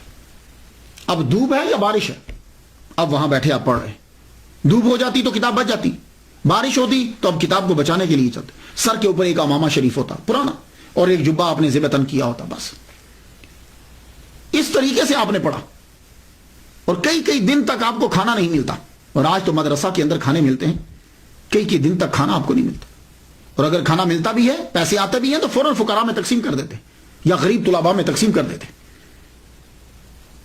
آپ فرماتے ہیں کہ میں وہاں پڑھتا رہا، اور طالب علم 8 سالہ دور کس طرح گزاریں گے. فرماتے ہیں کہ ایک مرتبہ کیا ہوا کہ ایک یعقوبہ شہر کے بارے میں پتا چلا کہ وہاں کے لوگ جو ہیں بڑے اچھے ہیں، کیونکہ وہاں شیخ شریف یعقوبی رحمۃ اللہ علیہ، اللہ کے ولی، بہترین مقرر، وائس، ان کی وجہ سے وہ لوگ بڑے ہی نرم دل ہیں. وہ کیا کرتے ہیں کہ جب ان کی فصل پک جاتی ہے تو وہ غرباء کو، فقراء کو، طلباء کو جو ہیں وہ فصل میں سے دیتے ہیں. تو لڑکوں نے یہ کہا کہ آؤ عبد القادر تم بھی چلو ہمارے ساتھ. اللہ تعالیٰ نے آپ کی ملاقات ایک بزرگ سے کروانی تھی، ورنہ کھانے کا تو آپ کو ابھی فکر رہتی نہیں تھی. آپ ان کے ساتھ چل پڑے. جو ہی یعقوبہ شہر کے اندر داخل ہوئے، اس گاؤں میں داخل ہوئے، تو کسی نے بتایا کہ یہاں شیخ شریف یعقوبی رحمۃ اللہ علیہ ہوتے. فرمانے لگے اس وقت کہاں ہیں؟ کہا اس وقت وہ لیکچر دے رہے ہیں، یعنی واز فرما رہے ہیں، اور لوگ واز سن رہے ہیں. عبد القادر گیلانی رحمۃ اللہ علیہ آئے تھے اناج لینے، چھوڑا لڑکوں کو، کہا تم جاؤ. آپ فوراً بھاگے اور ان کے حلقہ کے اندر بیٹھ کے جا کے بات سننے لگ گئے. شیخ شریف یعقوبی رحمۃ اللہ علیہ تقریر فرما رہے ہیں اور سب سن رہے ہیں. اور جب آپ کا بات ختم ہوا، سب اٹھ کے چلے گئے. کسی کو سوال پوچھنا تھا، اس نے پوچھا، اور آپ وہاں دور ان کے سامنے مؤدب ہو کے بیٹھے. آپ جب جانے لگے تو آپ نے دیکھا کہ یہ لڑکا ابھی تک نہیں گیا. تو شیخ شریف یعقوبی رحمۃ اللہ علیہ کہنے لگے آپ کو کچھ مجھ سے پوچھنا ہے؟ میں جا رہا ہوں. کھڑے ہو کے عرض کرتے ہیں حضور آپ نے سب کو نصیحت کی، مجھے کوئی خاص نصیحت فرمائے. شیخ شریف یعقوبی رحمۃ اللہ علیہ نے یوں دیکھا لڑکے کو سر سے پاؤں تک. ایک دم سے آپ کا چہرہ جو ہے اس میں تبدیلی آئے. تو اس وقت فرمانے لگے طالبان حق کسی غیر کے آگے ہاتھ نہیں پھیلاتے. عبد القادر گیلانی رحمۃ اللہ فرماتے میرے جسم میں ایک ایسی عجیب سی کیفیت طاری ہو گئی. میں نے اناج چھوڑا اور بھاگ گیا واپس بغداد، واپس چلا گیا. یہ کمال تھا ان کا. شیخ شریف یعقوبی رحمۃ اللہ علیہ کا بڑی سادہ تقریر فرماتے تھے، لیکن مجمع میں جتنے لوگ بیٹھے ہوتے تھے ہر ایک کو اپنی بساط کے مطابق حصہ مل جایا کرتا تھا. کئی روز آپ کے فاقوں میں گزر جاتے. ایک مرتبہ کیا ہوا کہ 20 دن تک آپ کو کھانا نہیں ملا، کیونکہ بغداد میں قحط پڑ گیا ہے. آپ باہر نکلے کہ میں کسی درخت سے پتے توڑ کر ہی کھا لوں. یہ تو ایک درخت کے ساتھ دیکھا کتنے 10 20 آدمی لگے اور پتے یوں توڑ کے کھا رہے. آپ واپس آ گئے. جب واپس آئے تو مسجد میں انٹر ہوئے، داخل ہوئے تو نڈھال ہو کے گر گئے، فاقوں کی وجہ سے گر گئے. اور آپ اپنے جسم کو یوں گھسیٹتے ہوئے مسجد کے کارنر میں لے گئے اور یوں جا کے سمٹ کے نیچے بیٹھ گئے. وہاں نڈھال ہوئے. ایک صاحب مسجد میں داخل ہوئے، ان کے ہاتھ میں کھانا تھا، اور جو آدمی بھوکا ہو نا تو وہ حس بڑی تیز ہو جاتی ہے. وہ سامنے ان کو ان کا احساس نہیں ہوا، وہ وہاں بیٹھ کر کھانا انہوں نے کھولا اور کھانے لگے. بھونا ہوا گوشت اور روٹی تھی. حضرت غوث پاک فرماتے ہیں کہ جب وہ اپنے منہ میں لقمہ ڈالنے لگتا تھا میرا منہ کھل جاتا تھا. شاید روٹی کھاتے اس کی نظر مجھ پہ پڑ گئی. میں ایک دم سے سیدھا ہو بیٹھ گیا. میں وہ آدمی وہاں سے اٹھ کر میرے پاس آ گیا، میرے سامنے آ کر اس نے کھانا رکھ دیا. کھانا رکھ کے کہنے لگا تم کھا لو، میرا یہ کھانا نہیں ہے، میں بھی کسی کا کھا رہا ہوں۔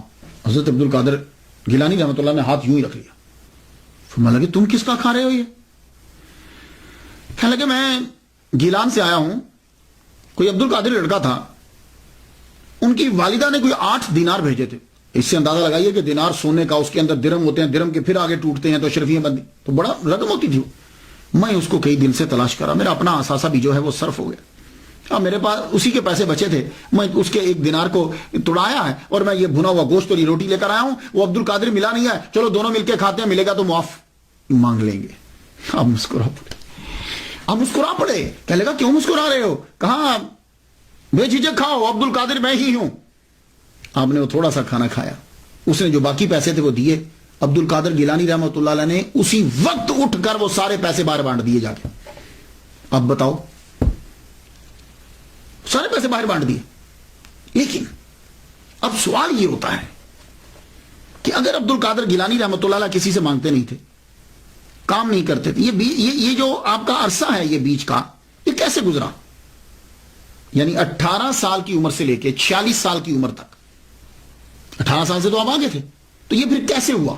میں نے پھر اس کی ریسرچ کی، تو کیا آپ ساری زندگی ہی بھوکے رہے؟ نہیں، آپ روزہ بھی رکھتے تھے، مسلسل بھی رکھتے تھے، فاقوں، لیکن بیچ میں ایسا ہوا کہ آپ جب پڑھنے لگتے تھے تو فاقوں کی وجہ سے کیا ہوتا تھا کہ پڑھا نہیں جاتا تھا، اتنے فاقے ہوئے پڑھا نہیں جاتا تھا، یوں گر جاتے آپ۔ تو حتیف غیبی سے آواز آئی، جاؤ اٹھو، تعلیم کے لیے خوراک کا ہونا ضروری ہے، کوتے لا یموت تو چاہیے نا، اٹھو، اتنی روٹی تو حاصل کر لو کہ جتنا پڑھ تو سکو آسانی سے۔ کہنے لگے میرے پاس تو پیسے نہیں ہیں، میں کہاں سے لوں؟ کہا جاؤ تم جا کے کرو، پیسوں کا بندوبست بھی ہم کر دیں گے، اٹھو۔ عبد القادر گیلانی فرماتے ہیں کہ میں اٹھا، بڑا مشکل کٹن مر رہا تھا میرے لیے۔ فرماتے ہیں میں آگے بڑھا تو ایک نان بھائی کی دکان پر میں گیا،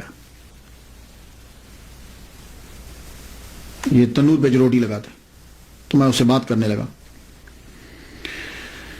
کہتے ہیں کہ میں نے اسے کہا کہ مجھے 1.5 روٹی روزانہ دے دیا کرو، 1.5 روٹی 24 گھنٹے میں 1.5 روٹی، یہ جو آپ کا 8 سالہ پڑھائی کا دور ہے، 1.5 روٹی مجھے روزانہ دے دیا کرو، اور جب آئیں گے اس شرط پہ، جب آئیں گے تو میں تمہیں دے دوں گا، اور اگر نہ آئے میں مر گیا تو تم مجھے معاف کر دینا۔ یہ جملہ کہا تو نان بھائی رو پڑا، وہ تنور پہ روٹیاں لگانے والا رو پڑا، کہنے لگا ٹھیک ہے تم 1.5 روٹی لے جایا کرو۔ آپ وہاں سے 1.5 روٹی لیتے، پورے 24 گھنٹے میں، یہ پڑھائی کے دوران کی بات کر رہا ہوں جو 8 سالہ دور ہے، کچھ عرصہ آپ نے روٹی لی، پھر کچھ عرصہ بند کر دی بند میں، اور فاقوں کی وجہ سے وہی حال ہو گیا، جب آپ پڑھ رہے ہیں پڑھتے پڑھتے پھر نہیں ڈالو کے گرے پڑے۔ آواز آئی، ہم نے آپ سے کہا تھا کہ جاؤ جا کے وہاں سے روٹی لے لیا کرو، کہا روٹی تو میں لینے جاتا ہوں، اب اس کے پیسے کون دے گا؟ مجھے شرم اور ندامت آتی ہے جب میں آپ اس کے پاس جاؤں، اس کا تو کئی ماہ کا قرضہ بن چکا ہے۔ اچھا جاؤ فلاں جگہ پہ پہنچو، فلاں ایک خاص جگہ بتائی گئی، وہاں تمہاری قرضے چکانے کا سبب پڑا ہوا ہے۔ آپ وہاں پہنچے، جگہ کو کوئی نہیں جانتا تھا، آپ اس جگہ پہ گئے تو سونے کا ٹکڑا وہاں چھوٹا سا پڑا ہوا تھا، آپ نے وہ لیا، اسے بیچا اور نان بھائی کا قرضہ جو ہے وہ چکا دیا۔ تو یہ میں نے آپ کو بتایا کہ آپ کی تعلیم کے دوران یہ سلسلہ بھی جو ہے جاری رہا، فقہ اور اصول فقہ آپ نے پڑھی محمد بن حسین بن محمد ابو الوفا علی بن عقیل حنبلی سے، قاضی ابو سعید محرمی حنبلی رحمۃ اللہ علیہ سے، ابو الخطاب محفوظ حنبلی رحمۃ اللہ سے، اور ادب آپ نے ابو زکریا یحییٰ بن علی سے پڑھا، حدیث آپ نے محمد بن حسن باقلانی، شیخ ابو سعید بن عبد القریم، شیخ ابو الغنائم محمد بن علی بن محمد، ابو طاہر عبد الرحمن بن احمد، محمد بن مختار الحاشمی، علی بن احمد القرحی، عبد القادر بن محمد بن یوسف، ان جیسے جید محدثین سے آپ نے حدیث کو پڑھا۔ اور یہ بھی آپ کی کرامت ہے کہ 8 سال کے اندر ہر علم کے اندر PhD کر لی۔ درست العلم حتی صرت قطبا، میں نے اتنا علم پڑھا کہ میں قطب بن گیا، اور قطب ولایت کے اندر سب سے اعلی درجہ ہے۔ اب 26 سے 46 سال، یہ 20 سال کا عرصہ بنتا ہے۔ اب آپ کا تصوف کی طرف رجحان تو خیر بچپن ہی سے تھا، اب تکوینی ولی ہے۔ تکوینی ولی وہ ہوتا ہے جو پیدائشی ولی ہو، تشریعی ولی وہ ہوتا ہے کہ جو عبادت کر کر کے ولی بنتا ہے۔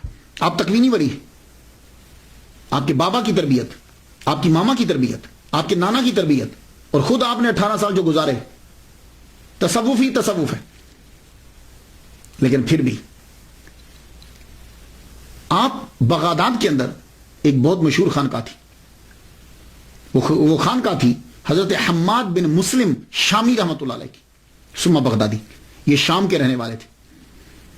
انہوں نے علم کچھ نہیں پڑھا ہوا تھا، امی تھے، لیکن علم تو نہیں پڑھا تھا، لیکن باطنی میں ان سے کوئی بڑا نہ تھا. آپ ان کی محفل میں پہنچے. اب یہاں دو روایات ہیں، میں نے جو تحقیق کی مجھے دو طرح سے اشارے ملے کتابوں سے، معاف کیجیے گا، کتابوں سے دو طرح کے اشارے ملے. ایک تو یہ ہے کہ آپ جب بغداد آئے ہیں تو پہلے ان سے ملاقات ہوئی ہے کہ آپ انہی کی خانقاہ میں ٹھہرے. ایک یہ اشارہ کہ آپ جب تشریف لائے تو آپ نے یہ جو حضرت حماد بن مسلم ہے، یہ شام سے آ کر انہوں نے یہاں خانقاہ بنائی تھی، اور آپ کے پاس فقراء رہتے تھے، تو آپ ان کے پاس آئے. تو جب آئے تو آپ نے ان کو دیکھتے ہوئے فرمایا کہ تم ظاہری علم جا کر پڑھو، ظاہری علم پڑھو جا کر. اور آپ نے مدرسہ نظامیہ وغیرہ میں جا کے پھر داخلہ لیا. ایک یہ مجھے اشارہ کتابوں سے یہ ملا. مگر وقتاً فوقتاً آپ ان کے پاس آتے رہتے تھے، تعلیم کے دوران بھی آتے اور بیٹھتے. بہت سے تصوف کے مسائل اور مشکل جو چیزیں وہ حل ہوئی ان سے. اور آپ فرمایا کرتے تھے کہ یہ جو اجمی ہے نا، کیونکہ آپ فارسی بولتے تھے نا، یہ جو اجمی ہے نا ایک دن ولایت کے بڑے اعلیٰ مرتبہ پہ فائز ہوگا. اور میں دیکھ رہا ہوں کہ 2 جھنڈے اس کے سر کے اوپر ہیں اور اس کی آسمانوں پر بڑی شہرت ہے. یہ حضرت حماد بن مسلم کہہ رہے ہیں. اور دوسرا نظریہ یہ ہے کہ آپ کی ملاقات حضرت حماد سے تحصیل علم کے بعد ہوئی ہے. یہ دوسرا جو مجھے کتابوں سے اشارہ ملا.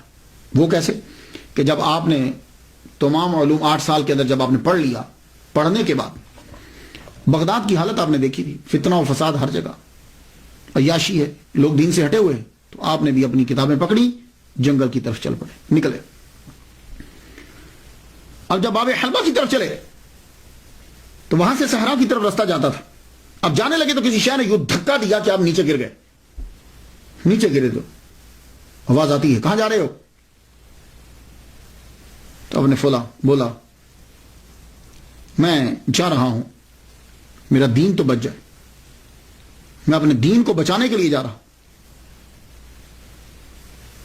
تو آواز آتی ہے مت چھوڑ کر جاؤ، واپس جاؤ، اللہ کی مخلوق کو تم سے فیض پہنچے گا. آپ بولے مجھے اپنے دین کی حفاظت کرنا ہے. آواز آئی تمہارے دین کی کہ تم فکر مت کرو، اللہ تعالیٰ تمہارے دین کو بچائے گا تیرے لیے، بلکہ تو دین کی خدمت کرے گا. یہ ہے دوسرا. آپ وہاں سے اٹھے، واپس آ گئے. واپس آئے تو بغداد کی ایک گلی سے گزر رہے تھے، سنسان گلی ہے، کوئی بھی نہیں ہے. تو پیچھے سے ایک دم سے ایک دروازہ کھلا اور آواز آئی کل کہاں جا رہے تھے؟ آپ نے مڑ کر دیکھا تو دروازہ بند ہو چکا تھا. اب چھان بین کی آپ نے کہ یہ کون ہے کہ جو میرے راز کو جانتا ہے. تو معلوم ہوئی حضرت حماد بن مسلم دباس شامی ثم بغدادی رحمۃ اللہ علیہ. آپ پھر ان کے گھر پہنچے. پہلے روز تو انہوں نے بڑی آؤ بھگت کی، بڑی محبت سے پیش آئے. آہستہ آہستہ آپ ان کو اپنے سے جدا کرنے لگے. تم یہاں کیوں آ جاتے ہو؟ تمہارا ہمارے درویشوں کے پاس کیا تعلق؟ تم تو پڑھے لکھے ہو، جاؤ جا کے فقہ پڑھاؤ.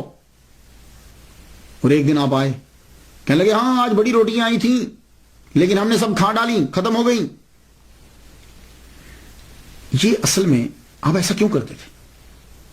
حالانکہ ایک مرتبہ آپ نے سنا کہ کچھ آپ کی خانقاہ کے فقیر عبد القادر گیلانی رحمۃ اللہ کا مذاق اڑانے لگے کہ تم فقیہی ہو جاؤ. تو آپ نے ان سے مخاطب ہو کے معلوم ہے کیا جملے بولے تھے؟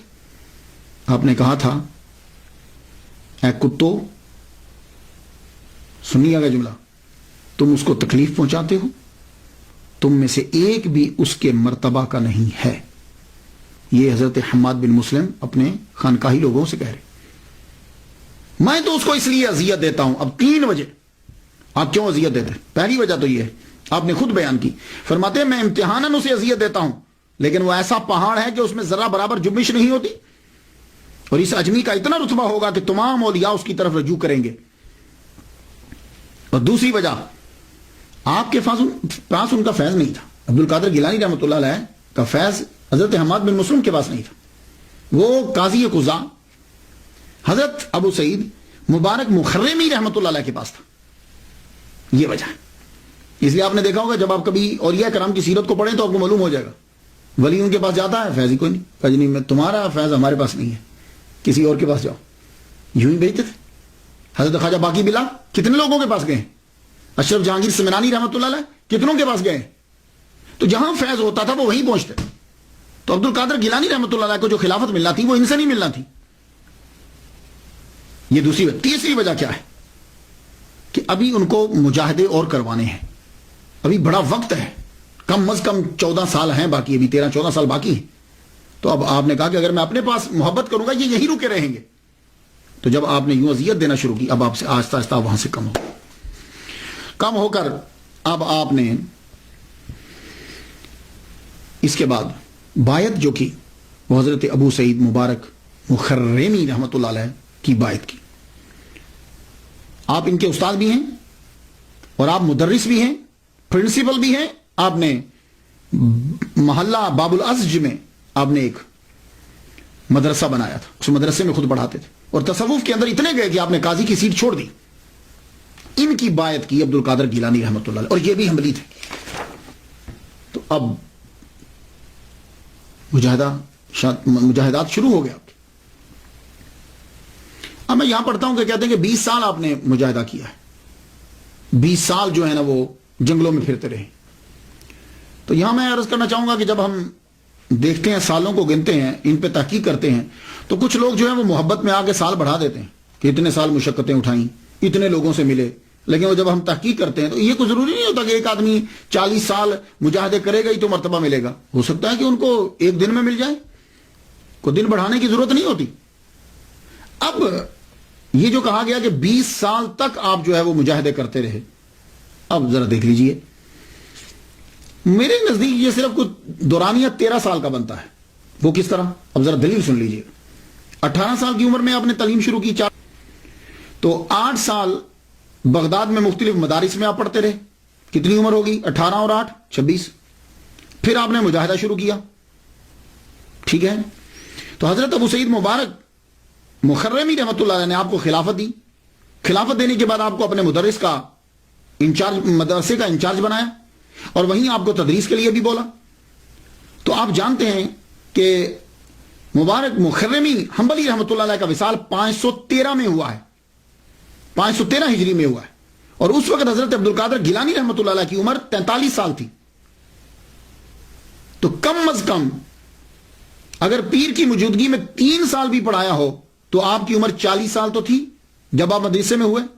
تو جب مجاہدہ چھوڑا اور تدریس شروع کی 40 سال تو عمر ہونی چاہیے.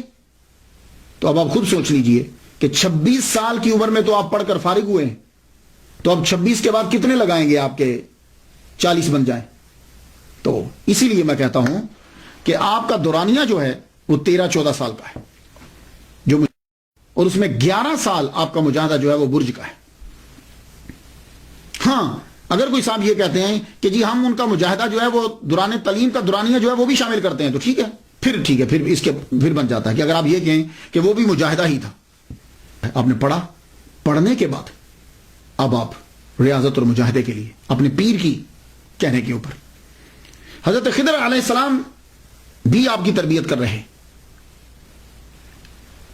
پہلے وہ سال کے بعد آتے تھے, 3 سال تک انہوں نے اسی طرح کیا. وہ 1 سال میں آتے, پھر سال کے بعد آتے, پھر سال کے بعد آتے, پھر اس کے بعد آپ زیادہ آنے لگ گئے, آپ کی تربیت کرتے. بلکہ بعض اوقات تو ایسا ہوتا کہ آپ رہتے ہی ان کے ساتھ. اب انسان کی جو بھری جوانی ہوتی ہے, 40 سال تک انسان کی تقریباً جوانی رہتی ہے اگر وہ اپنی چیزوں کو سنبھال کے رکھے. 40 سال تک تو رہتی. اب 40 سال کے اندر عبد القادر گیلانی رحمۃ اللہ علیہ کے کردار پر کوئی آدمی انگلی نہیں اٹھا سکتا کہ وہ یہ کہے کہ یہ عبد القادر گیلانی رحمۃ اللہ نے یوں کیا. ولادت سے لے کے 40 سال تک یہ بھری جوانی کا ٹائم ہے. جب سے آپ جوان 18 سے لے لیجیے, کوئی آدمی انگلی نہیں اٹھا سکتا. لیکن اس کو کنٹرول کرنے کے لیے آدمی کے لیے سب سے بہترین طریقہ یہ ہوتا ہے روزے. تو عبد القادر گیلانی رحمۃ اللہ علیہ نے روزے رکھے. آپ کی عمر 18 سال کے بعد 40 سال تک بیچ میں مجاہدہ اور تعلیم کا دورانیہ روزے رکھ رہے ہیں. سحری اور افطار، سحری اور افطار. لیکن سحری اور افطار ہوتا کیسے؟ سحری اور افطار کبھی پانی پہ ہو رہا ہے، سحری بھی پانی پہ، افطاری بھی پانی پہ. اور کبھی کیا ہوتا ہے کہ سحری درخت کے پتوں سے، افطاری بھی درخت کے پتوں کے ساتھ. بھوک چیخ پڑی، نفس چیخ پڑا، اتنے مجاہدے کیے آپ نے. اور بعض کا تو ایسا ہوتا کہ آپ کو نیند آ جاتی، نیند آتی تو آپ بیٹھ جاتے. سجدے میں ہے، نیند آئی ہے، ایک دم بیٹھ گئے، پھر بیٹھے بیٹھے نیند آ گئی، ایک دم کھڑے ہو گئے. اور بعض اوقات کھڑے کھڑے بھی نیند آ جاتی. آپ نے دیکھا کہ لوگ کھڑے سو جاتے، تو جب کھڑے کھڑے نہیں آپ چل پڑتے، اور جب چل پڑتے تو پاؤں میں جوتا تو ہے نہیں، چلتے رہتے چلتے رہتے، اتنا چلتے کہ پاؤں پہ چھالے پڑ جاتے اور خون رسنے لگ جاتا آپ کے پاؤں سے. اور اس قدر مجاہدہ کیا. ولی بننا آسان نہیں ہے، یہ ولیوں کا بادشاہ بننا ہے. اس لیے ہر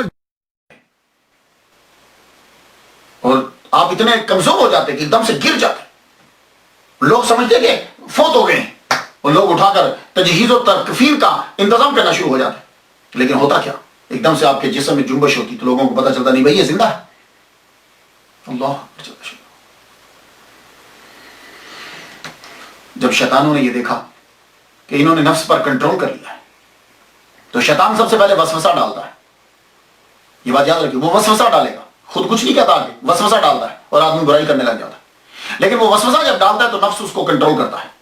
تو جب تم نفس کو جس نے کنٹرول کرنا ہے، آگے تمہیں لے جانا ہے، جب تم نے اس پہ قبضہ کر لیا، اب شیطان جب دیکھا کہ نفس پر کنٹرول ہو گیا ہے، اب شیطان خود آئے. تو ابلیس خود نہیں آتا. عبد القادر گیلانی رحمۃ اللہ علیہ کو تنگ کرنے کے لیے چیلے بھیجے. اب چیلے آپ کے سامنے آ کے کھڑے ہو جاتے اور آپ بھوک سے نڈال ہو کے گرے پڑے. اب وہ آپ کو مارنے کے لیے آگے بڑھتے، اللہ تعالیٰ ایک دم سے فرشتوں کی جماعت کو بھیجتا، وہ آگے لڑتے اور ان کو مارتے. اب جب یہ شیطانوں نے یہ دیکھا کہ ہمارا بس نہیں چل رہا، اب ابلیس خود آیا. ابلیس خود نہیں آتا، یہ یاد رکھیے، ابلیس خود نہیں آتا، وہ اس کے چیلے ہی بڑے پاورفل ہیں. لیکن عبد القادر گیلانی رحمۃ اللہ علیہ نے شیطانی دنیا کو تباہ کر کے رکھ دیا، بن نہ اٹھے. اب شیطان خود آئے، ابلیس خود آتا ہے. اب خود آ کے اس نے غوث سمدانی کو بڑا تنگ کیا. ایک دفعہ تو مارنے کے لیے آگے بڑھا، کہنے لگا تم نے کیا ہمیں تباہ کر دیا ہے. عبد القادر گیلانی رحمۃ اللہ کو جب مارنے کے لیے آگے بڑھا، آپ فرماتے ہیں ایک دم سے ایک ہاتھ ظاہر ہوا اور اس کے سر کے اوپر اتنی زور سے پڑا کہ یہ زمین کے اندر دھس گیا. اور اس کے بعد پھر یہ باپ باہر نکلا. فرماتے ہیں کبھی کبھی شیطان آتے، میں لا حول ولا قوت الا باللہ العلی العظیم پڑھتا تو آگ لگ جاتی ان کو. اس لیے آپ لوگ بھی جب کبھی ایسا محسوس کرو تو لا حول ولا قوت الا باللہ العلی العظیم پڑھیں، ان کو آگ لگ جاتی. مجاہدوں کے دوران حضرت خضر علیہ السلام کا آنا جانا بھی رہتا. 496 ہجری سے لے کے 509 ہجری تک چلوں کا سلسلہ رہا ان کا. اور زیادہ تر آپ برج، ایک کھنڈر پرانی عمارت تھی، اس کے اندر رہتے. آخری جو آپ کا چلہ ہے وہ بڑا شدید چلہ تھا. 40 دن تک آپ نے کچھ نہیں کھایا، کچھ نہیں کھایا. اب شیطان اس کے اندر، اب اس کو بھی معلوم ہو گیا کہ یہ اپنے مقام پہ پہنچنے والے. ابلیس جان جانتا. اب اس نے کیا حربہ استعمال کیا، شدید گرمی، پیاس آپ کو لگی ہے، 40 دن ہو چکے ہیں. اب بادلوں میں آ جاتا اور آ کے کہتا ہے عبد القادر، اب یہ بہت بڑا اس جگہ پر آ کے بڑے بڑے ولی جو ہیں وہ پھسل جاتے ہیں. اے عبد القادر جاؤ، میں نے ساری نمازیں تم پہ معاف کر دی. کیونکہ آپ اس چلوں کے اندر بھی 5 وقت کی نماز ادا کر رہے ہیں. اب سوچئے کہ ایک آدمی نے 40 دن سے کچھ نہیں کھایا، وہ اٹھ کر کیسے نماز پڑھے گا؟ لیکن آپ نماز پڑھ رہے ہیں. جاؤ، میں نے اپنی نمازیں تم پر معاف کر دی، میں تم سے خوش ہوا. آپ نے ایک دم سے سوچا محمد مصطفیٰ صلی اللہ علیہ وسلم پر معاف نہیں ہے، حضور حضرت امام حسین رضی اللہ تعالیٰ عنہ کو معاف نہیں ہوئی، مجھے کس طریقے سے معاف ہو گئی، مجھے یہ کیسے معاف ہو گئی؟ کہنے لگے لا حول ولا قوت الا باللہ العلی العظیم. جب آپ نے یہ پڑھا ایک دم سے دھواں بن کر شیطان غائب ہو گیا. غائب ہوا تو جاتے ہوئے پھر ایک چوٹ لگا گیا. کہنے لگا عبد القادر تیرے علم نے تجھے بچا لیا. آپ نے فرمایا نہیں، خدا کے فضل نے مجھے بچا لیا. یہ چیزیں تھیں. اب یہ آخری تھا آپ کا. شیطان بھاگ گیا. اس نے کہا میں یہاں کامیاب نہیں ہو سکا. اس لیے عبد القادر گیلانی رحمۃ اللہ کی کوئی بھی چیز ہو، ان کی فاتحہ یا ان کی نیاز یا ان کا کوئی، اس کے پاس شیطان بھڑکتا تک نہیں، کیونکہ وہ ایک مایوس ہو گیا. وہ کبھی بھی قریب نہیں آئے. عبد القادر جیلانی رحمۃ اللہ کے قریب کبھی نہیں آتا. تو آپ نے اب جب آخری ہے اللہ اکبر جل شانہ، اب آرڈر آ گیا آپ کے پیر و مرشد ابو سعید مبارک مخرمی رحمۃ اللہ علیہ کو آرڈر آیا. یا میں عرض کر جاؤں کہ اکثر بہت ساری کتابوں میں 80% بکس کے اندر میں نے مخزومی پڑھا ہے. یہ مخزومی نہیں ہے، ابو سعید مبارک مخزومی نہیں ہے، یہ بات یاد رکھیے گا. یہ مخرمی ہے. مخرم یہ محلہ ہے بغداد کے اندر، تو یہ وہاں رہتے تھے اس لیے مخرمی کہتے ہیں ان کو. تو آپ بھی تھوڑی سی جو ہے تصحیح کر لیجئے گا، مخرمی ہے. تو آپ کو آرڈر آیا کہ جائیے اب آپ اپنے مرید کو لے آئیے. آپ کے مرید کو آنا چاہیے اور اسے معاشرے کی طرف لے آئیے تاکہ لوگ اس سے مستفید ہوں. حضرت ابو سعید مبارک مخرمی رحمۃ اللہ علیہ گئے، فرمان لگے اب تمہارا وقت پورا ہو گیا، اب تم میرے گھر چلے آؤ. آپ یہ کہہ کے واپس گھر آ گئے. واپس آئے تو آپ وہیں پڑے رہے. تھوڑی دیر کے بعد حضرت خضر علیہ السلام آئے. خضر علیہ السلام آئے تو آپ فرمان لگے جاؤ تمہارے پیر تمہارا انتظار کر رہے ہیں، پہنچو وہاں تم، اب معاشرے کو تمہاری ضرورت ہے. آپ اپنی طاقت کو جمع کرتے ہوئے اٹھے. جب پہنچے تو دیکھا ابو سعید مبارک مخرمی رحمۃ اللہ علیہ دروازے کے اوپر کھڑے انتظار کر رہے ہیں اور دیکھ کے مسکرانے لگے اور ویسے پیار سے کہنے لگے کیا ہمارا کہنا کافی نہیں تھا کہ خضر علیہ السلام کو جا کر کہنا پڑا. اندر گئے تو حضرت عبد القادر گیلانی رحمۃ اللہ علیہ فرماتے ہیں کہ اس وقت انہوں نے مجھے اپنے ہاتھوں سے روٹی کے یوں لقمے کر کر کے میرے منہ میں ڈالے. 40 دن سے یہ آخری چلا میرے منہ میں ڈالا. جو لقمہ میرے حلق سے نیچے اترتا تھا فرمان لگے مرتبہ اور درجہ بلند ہوتا جاتا تھا. روٹی ختم ہوئی تمام چیزیں مجھ پر آشکار ہوگی، ظاہر ہوگی. پھر آپ نے مجھے اپنا جبہ مبارک جو ہے وہ عطا کیا اور اسی وقت خلافت عطا فرما دی. تو حضرت الغوث الاعظم مرید ہے ابو سعید مبارک مخرمی حنبلی رحمۃ اللہ علیہ کے. یہ مرید ابو الحسن علی کرشی ہنکاری. یہاں بھی عرض کر جاؤں یہ لفظ جو ہے یہ حکار ہے. حکار کردوں کا ایک قبیلہ ہے. اکار بھی کہیں لکھا ہوا ہے، حکاری سے کہتے ہیں. یہ حکاری ہنکار بھی ہے، ہنکار ایک پہاڑ کا نام ہے. نہکاری بھی میں نے کہیں پڑھا ہے لیکن حکاری صحیح لفظ ہے، نہکاری یا ہنکاری. یہ مرید ہے محمد یوسف ترتوسی رحمۃ اللہ علیہ. یہ مرید عبد الواحد تمیمی رحمۃ اللہ علیہ کے. یہ مرید عبد العزیز جمنی رحمۃ اللہ علیہ کے. یہ مرید حضرت ابوبکر شبلی رحمۃ اللہ علیہ کے. یہ مرید حضرت جنید بغدادی رحمۃ اللہ علیہ کے. اور یہ مرید حضرت سری ساقطی رحمۃ اللہ علیہ کے. اور یہ مرید حضرت معروف کرخی رحمۃ اللہ علیہ کے. اور یہ مرید حضرت داؤد طائی رحمۃ اللہ علیہ کے. اور یہ مرید حضرت حبیب اعجمی رحمۃ اللہ علیہ کے. اور یہ مرید تھے حضرت حسن بصری رحمۃ اللہ علیہ کے. اور حضرت حسن بصری رحمۃ اللہ مرید حضرت مولا علی شیر خدا رضی اللہ عنہ. تو مولا علی شیر خدا نے وہ جبہ عطا فرمایا تھا تو وہ جبہ جو ہے انہیں مل گیا. خلافت جب ملی تو اب آپ نے فرمایا کہ دیکھو اب تمہاری تمام چیزیں مکمل ہو گئیں، اب تم میرے مدرسے میں پڑھانا شروع کر دو. تو آپ کے بنائے ہوئے مدرسے کا انچارج دے دیا. حضرت انچارج جب بنا دیا تو اسی مدرسے کا نام بعد میں مدرسہ قادریہ بنا. اسی مدرسے میں اب آپ کا روزہ طہارہ ہے. سنیے آپ نے. تو حضرت حماد بن مسلم جو دباس شامی تھے بغدادی رحمۃ اللہ، ان کا وصال 525 ہجری میں ہوا. تب الغوث الاعظم رحمۃ اللہ علیہ کی عمر 55 سال تھی اور آپ کا مزار بھی بغداد کے اندر ہی ہے. حضرت ابو سعید مبارک مخرمی رحمۃ اللہ علیہ 513 ہجری میں آپ کا وصال ہوا. اس وقت حضرت غوث الاعظم رحمۃ اللہ علیہ کی عمر 43 سال تھی اور آپ کا مزار مبارک بھی آپ کے قائم کردہ مدرسہ میں ہی ہے. اللہ اکبر جل شانہ. اس کے بعد آپ نے تدریس اور تقریر شروع کر دی. پہلے تدریس شروع کی، تقریر آپ نے شروع نہیں کی. تدریس شروع کی اور آپ نے پڑھانا جب شروع کیا اسی مدرسے کے اندر فجر سے ظہر تک تفسیر، حدیث، فقہ، اصول فقہ پڑھاتے. ظہر کی نماز کے بعد آپ تجوید پڑھاتے. آہستہ آہستہ جو ہیں لوگ آپ کے مدرسہ میں آنا شروع ہو گئے. جب آپ پڑھانے لگے تو آپ ظہر سے تھوڑی دیر پہلے آپ کیلولہ کیا کرتے تھے. جب آپ کی عمر جو ہے وہ 51 سال کے قریب ہوئی، 51 سال آپ کی عمر ہوگی، پڑھاتے ہوئے تقریباً آپ کو 10 سال گزر گئے. 51 سال آپ کی عمر ہوئی تو قیلولہ فرما رہے ہیں کہ حضور صلی اللہ علیہ وسلم کا دیدار ہو گیا. اور آپ دیکھتے ہیں یوں سرکار صلی اللہ علیہ وسلم جلوہ فرمائیں اور آپ فرمانے لگے عبد القادر تو پڑھاتا کیوں نہیں، تقریر کیوں نہیں کرتا؟ عرض کی حضور یہ سب لوگ عربی بولتے ہیں، میں فارسی ہوں، اجمی ہوں، کیسے تقریر کروں؟ تو اسی وقت عالم رویا میں دیکھ رہے ہیں حضور صلی اللہ علیہ وسلم نے اپنا لعاب دہن ان کے منہ میں 7 مرتبہ ڈالا. فرمانے لگے آج سے تقریر شروع. اللہ اکبر جل شانہ. آج سے تقریر شروع. اور آپ جب اٹھتے ہی آپ نے اعلان کیا کہ ظہر کی نماز کے بعد میں تقریر کروں گا. تو یہ پہلی تقریر کہ ظہر کی نماز کے بعد جو ہے وہ میں تقریر کروں گا آپ نے اعلان کر دیا. جو ہی آپ ممبر پہ بیٹھے چند آدمی آگے تھے آپ کے، وہ جو شاگرد تھے کچھ نمازی، آپ ممبر پہ بیٹھے اب تقریر کرنے لگے. تو آدمی جب ایک دم سے پہلی تقریر اور پھر بہت زیادہ علم ہو کہاں سے شروع کرے، پھر ایک دم ایک عجیب سی کیفیت طاری ہوئی. دیکھتے ہیں کہ مولا علی شیر خدا نظر آ رہے ہیں. فرماتے ہیں بیٹے تقریر شروع کیوں نہیں کرتے؟ کہا جھجک ہو رہی ہے.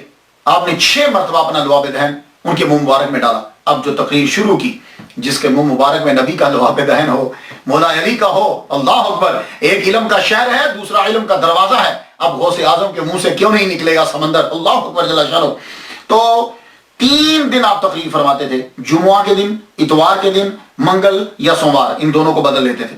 3 دن آپ تقریر فرمایا کرتے تھے. آہستہ آہستہ مجمع بڑھنے لگ گیا، مسجد کم پڑ گئی، مدرسہ کم پڑ گیا، خانقاہ کم پڑ گئی. اس کے بعد باہر جو ہے وہ مجمع لگنے لگا. 70,000 تک آپ کا مجمع جو ہے وہ بڑھا. اللہ اکبر جل شانہ. 70,000 آدمی آپ کی تقریر سننے کے لیے آتے. 400 قلم دوات صرف پڑے ہوتے تھے جو آپ کی تقریر لکھتے تھے. پڑھنے کا طریقہ جو ہے وہ اس طرح ہوتا کہ ایک سب سے پہلے سید مسعود رحمۃ اللہ علیہ تلاوت فرماتا. تلاوت کرنے کے بعد اس کے اوپر آپ برجستہ تقریر شروع فرماتے اور آپ کی تقریر اللہ اکبر جل شانہ. علماء بیچ میں بیٹھے ہوتے. علامہ ابن جوزی جیسا پرنسپل اور محدث آپ کی تقریر سنتے. بڑے بڑے فقراء کی تو بات ہی چھوڑ دیجیے، رجال الغیب آپ کے جلسے کے اندر ہوتے. آپ تقریر فرماتے، بس کمال پھر ہوتا. اللہ تعالیٰ نے بڑا مرتبہ عطا فرمایا آپ کو. آپ نے 52 سال یا 51 سال کی عمر میں آپ نے پھر شادی کی. 4 شادیاں کی ہیں عبد القادر گیلانی رحمۃ اللہ علیہ نے. بی بی مدینہ بنت میر محمد پہلی زوجہ آپ کی. بی بی صادقہ بنت محمد شفیع دوسری بیوی آپ کی. بی بی صادقہ بنت محمد شفیع. Be be Momina, be be محبوبہ. اور اللہ تعالیٰ نے ان میں سے 49 بچے آپ کو عطا فرمائے. 20 لڑکے ہیں. میں اب جب پڑھتا ہوں تو 10 لڑکوں کے صرف نام ملتے ہیں، اور جب کتاب میں پڑھتا ہوں تو آگے 10 آپ کے پوتوں کے نام لکھے ہوتے ہیں. تو میرا خیال ہے کہ وہ پوتے بھی بیٹے ہی ہوتے ہیں. لوگوں نے شاید سمجھا کہ یہ 40 ایسے کر دیا یا 20 کر دیا، لیکن 10 جو ہے وہ آپ کو ملتے. 10 نام جو ہے وہ ہمیں ملے. لیکن خیر پھر بھی اللہ تعالیٰ نے آپ کو بہت اولاد جو ہے وہ عطا فرمائی. سب سے بڑی کرامت جو ہے ولی کامل کی وہ تصانیف ہوتی ہے. میں تو یہی کرامت سمجھتا ہوں. اور آپ کی تصانیف بھی اللہ اکبر جل شانہ. آدمی جب آج کے دور میں بھی پڑھتا ہے تو وہ لفظوں کے اندر وہ چاشنی، وہ روحانیت، وہ دبدبہ، وہ علم آج بھی نظر آتا ہے. آپ نے بہت سی کتابیں لکھی. فتوح الغیب اس کا موضوع تصوف ہے. اس کتاب میں ہر عنوان کے تحت قرآنی آیات اور احادیث آپ نے لکھی. یہ اس بات کی دال ہیں. اللہ تعالیٰ نے آپ کو بڑا علم عطا فرمایا. اس کے بعد آپ کی کتاب الفتح الربانی والفیض الرحمانی، یہ الفتح الربانی یہ بھی کتاب آپ کی. یہ جو کتاب ہے یہ آپ کے خطابات کا مجموعہ ہے. اس میں 62 خطابات ہیں. یہ میرے سامنے جو کتاب ہے نا، اس کے اندر 62 خطابات ہیں. 62 آپ کی، اور اس کو مجلس کا نام دیا گیا. اس میں جو پہلا خطبہ لکھا ہوا ہے وہ 3 شوال اتوار کی صبح 545 ہجری کو خانقاہ میں دیا. اور آخری خطبہ 8 شوال، یہ 62واں خطبہ ہے، 541 ہجری کو دیا. تو معلوم ہوا کہ اس کے اندر جو خطابات لکھے گئے ہیں نا وہ ترتیب سے نہیں لکھے گئے، کیونکہ آخری جو خطبہ 62واں ہے وہ 541 کا ہے، اور یہ جو پہلا ہے وہ 545 کا ہے. تو ترتیب سے نہیں ہے. تو لیکن اتنا ہے کہ 541 اور 545 کے بیچ میں، 46 کے بیچ میں جتنے خطابات ہیں وہ اس کے اندر آپ کے جمع کیے. اور زیادہ تر جو خطابات ہیں وہ مسجد معمورہ میں دیے گئے. مدرسہ معمورہ کے اندر جو ہیں یہ خطابات آپ کے دیے گئے. اور اس وقت آپ کی عمر 71 سے 75 سال میں یہ خطبات جو ہیں، یہ جو الفتح الربانی کے اندر ہے، آپ کی عمر 71 سے 75 ایئرس کے بیچ میں یہ خطبات جو ہیں وہ آپ کے، ان کو جمع کیا آپ کے نواسے سید عفیف الدین مبارک نے انہیں مرتب کیا. یہ سارے جو آپ کو ملتے ہیں. حضرت رحمت میرا بھی، میں جب سے امریکہ میں آیا ہوں میں تقریباً 50 کے قریب خطبات جو ہیں ان میں سے اقتباسات جو ہیں وہ پیش کر چکا.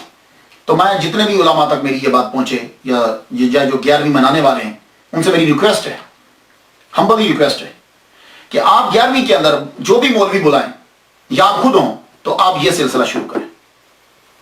میں 12 سال سے امریکہ کے اندر اسی میں سے لیتا ہوں بات، اور وہ چیز نظر آتی ہے تاکہ جو اعتراض کرتے ہیں ان کو معلوم ہو کہ 11ویں شریف کیا ہے، 11ویں میں کیا ہوتا ہے.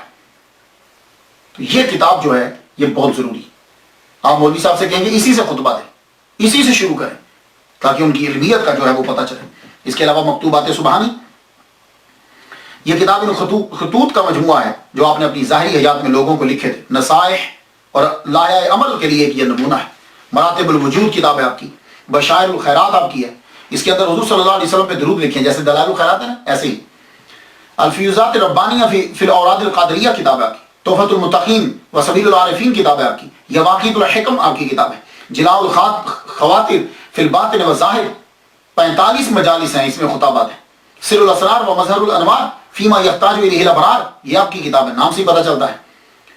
اور یہ کتاب قادریہ سلسلے کے جتنے مشائخ ہیں جو خود کو قادری کہتا ہے اس کے پاس یہ کتاب ہونا ضروری ہے۔ الرسالۃ الغوثیہ، اس میں الہامات ہیں اور اسرار ہیں۔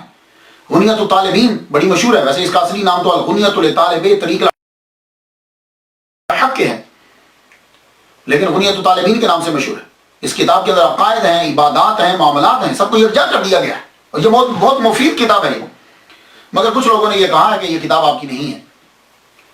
ان میں اضافات کو دے کر شاہ عبدالحق محدث دہلوی نے ترجمہ کرتے ہوئے کہا کہ میں نے اس کا ترجمہ اس لیے کیا کہ ہو سکتا ہے کہ کچھ باتیں ان کی ہوں، تو معلوم ہوا کہ ان کے نزدیک بھی یہ کتاب ٹوٹل ان کی نہیں ہے۔